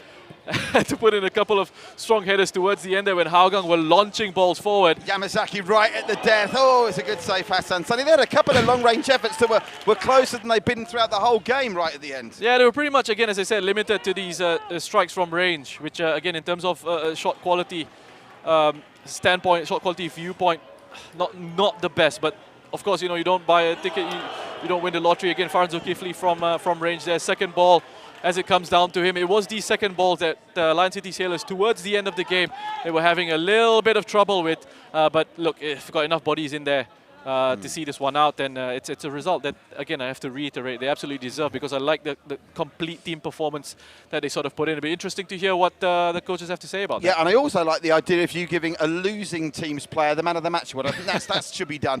Right, the Lion City Sailors now top. Alberets can usurp them tomorrow, but a very happy man, I'm sure. Aurelio Vidmar is down pitchside live with Faranaya.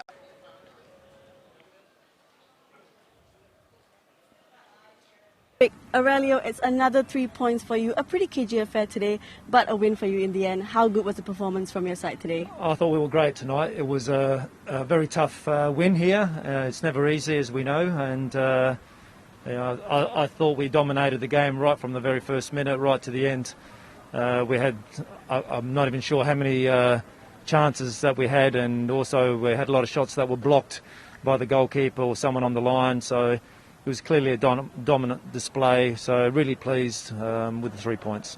Like you said, you dominated, but were you at any point concerned that you wouldn't find the breakthrough here tonight? Yeah, it looked like it could have been one of those nights, but then step up Diego, and he scored what was a world-class goal. They're the sorts of things that he can do, and we were sitting directly behind it from the throw-in, and as soon as it bounced and he was about to hit it, we said goal, and we can just see it going in, so it was a wonderful goal. Aurelio, thank you. Congratulations. Thanks very much. I'm definitely noticing a change in Aurelio Vidmar's emotions. I saw him a couple of times for the first time tonight really get into it on the bench. I think he's taken the view that the business end of the season is starting. They go top tonight. They might be second by the end of tomorrow with Albrechts in action. But I think business is picking up for the Lion City Sailors. Listen, we speak about metrics, and he might be leading the league in certain metrics in terms of the chance creation, in terms of the possession, in terms of things like that. But he will know, and he's touched on it as well, you have to, along with those metrics, you have to win matches, and that's what they did today. They were able to see this one out. They dominated the game, and it's great to see him agreeing with what we've said. I said that Lion City Sailors dominated, deserved this game, didn't give Hougang a sniff in this one. It was just about making sure they could put the finishing touch in to make sure that they could pick up the 3 points, and that was good. It's so important for them in terms of their title charge. The way the game played out after the goal, though, and I know it's apples and oranges comparing them, it was the kind of game that was going to take one moment of brilliance. They weren't knocking down the door, were they? I think they were the opportunities that they created, the openings that they created were actually very good. What was happening was a lack of finishing touch. We saw in some of the highlights there as well, the ball coming off the back of the post. It took a moment of brilliance. It certainly did from Lopez to sort of win the game for them. But generally, I think when you dominate games as you have in terms of the chances that you create, it's a deserved win for Sailors. Yeah, disappointing for Hougang. The first home loss of the season. They'll be nervously wondering what the score is from Jurong East. We'll tell you about that in a minute. But before, while we wait for the final whistle to go at Jurong East, let's go live back pitchside. Farah is now with Clement Teo, the head coach of Hougang. Clement, a disappointing result for you here tonight. What did you make of your side's performance here today? I mean, what more can I ask for? I mean, we in all honesty, we are not in full strength, but that's not an excuse for the loss. But you could see that the boys were battling. It's just a lapse of concentration. It's one of those things in the game, So, yeah, we lost. In fact, we lost to a better team. No doubt about it. Yes, we were struggling, but phases of the game, we were in there. We were basically giving them a little trouble here and there. So I would not say I'm fortunate, but I think a fair result would be a draw. I'm sure you would have wanted a win today here, but how good is it to have the fans back tonight? Oh, it was fantastic. I mean, the guys, the boys were enjoying it themselves, saying that it's been a long time, and they were clapping all along and cheering. It's really nice. Clement, thank you. Welcome.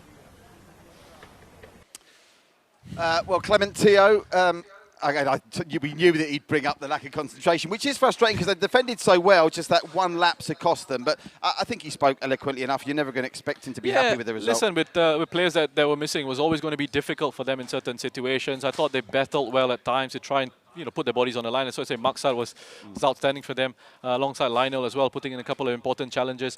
But they really struggle in an attacking sense to create opportunities to really trouble the Lion City Sailors. Well, some good news for Hougang is the scoreline at Jurong East. It's actually going to be good news for the Lion City Sailors as well, because what about this for Tanjung Pagar United? Only a couple of weeks after their first win in over 2,360 days, they've held the mighty Stags. Tampines Rovers 2-2, Tanjung Pagar United. They led early through Ria Nishiguchi, Tanjung Pagar United, then goals from Armin and Daniel Bennett right on half-time gave Tampines the lead, but Lewis Jr. from the penalty spot made it 2 each. And what that does is it means that Tampines can't overtake Hougang. So despite losing, Hougang stay third. The big story, the Sailors going on top of Albrechts, but Albrechts can go back to the top if they get a point tomorrow, and they'll be favourites to maybe even get more than a point. Also tomorrow in action, the bottom two, the battle of the bottom two, Geylang and the Young Lions. So tomorrow, it's Balestier Khalsa Albrechts Negata at Topayo Stadium, Young Lions at Geylang International at Jalan Besar. Now, I'm going to beg you all, not going to beg you, I'm going to tell you to come and get down to your local Singapore Premier League ground. You'll have to queue up early because all the tickets were sold out within a matter of minutes here. If you come down and pay for a ticket, $8, $5 for concessions, and you get in the ground and you don't like it, find me. I'm in the stadium. Bring me a ticket hub and I'll give you the $8 back, because this was a special night. Even without loads of goals, I think the fans here have all gone home very happy. Yeah, I think so. You know, again, as Clementino said, and as we've said in our coverage of this, how good it is to have the fans coming back. And it'll be boosted by that. The performance here has been absolutely outstanding. Getting, say, Diego Lopez score a stunning goal as well will help. Stay safe. We'll see you tomorrow. And get behind the AIA Singapore Premier League. From Roshan and myself, good night.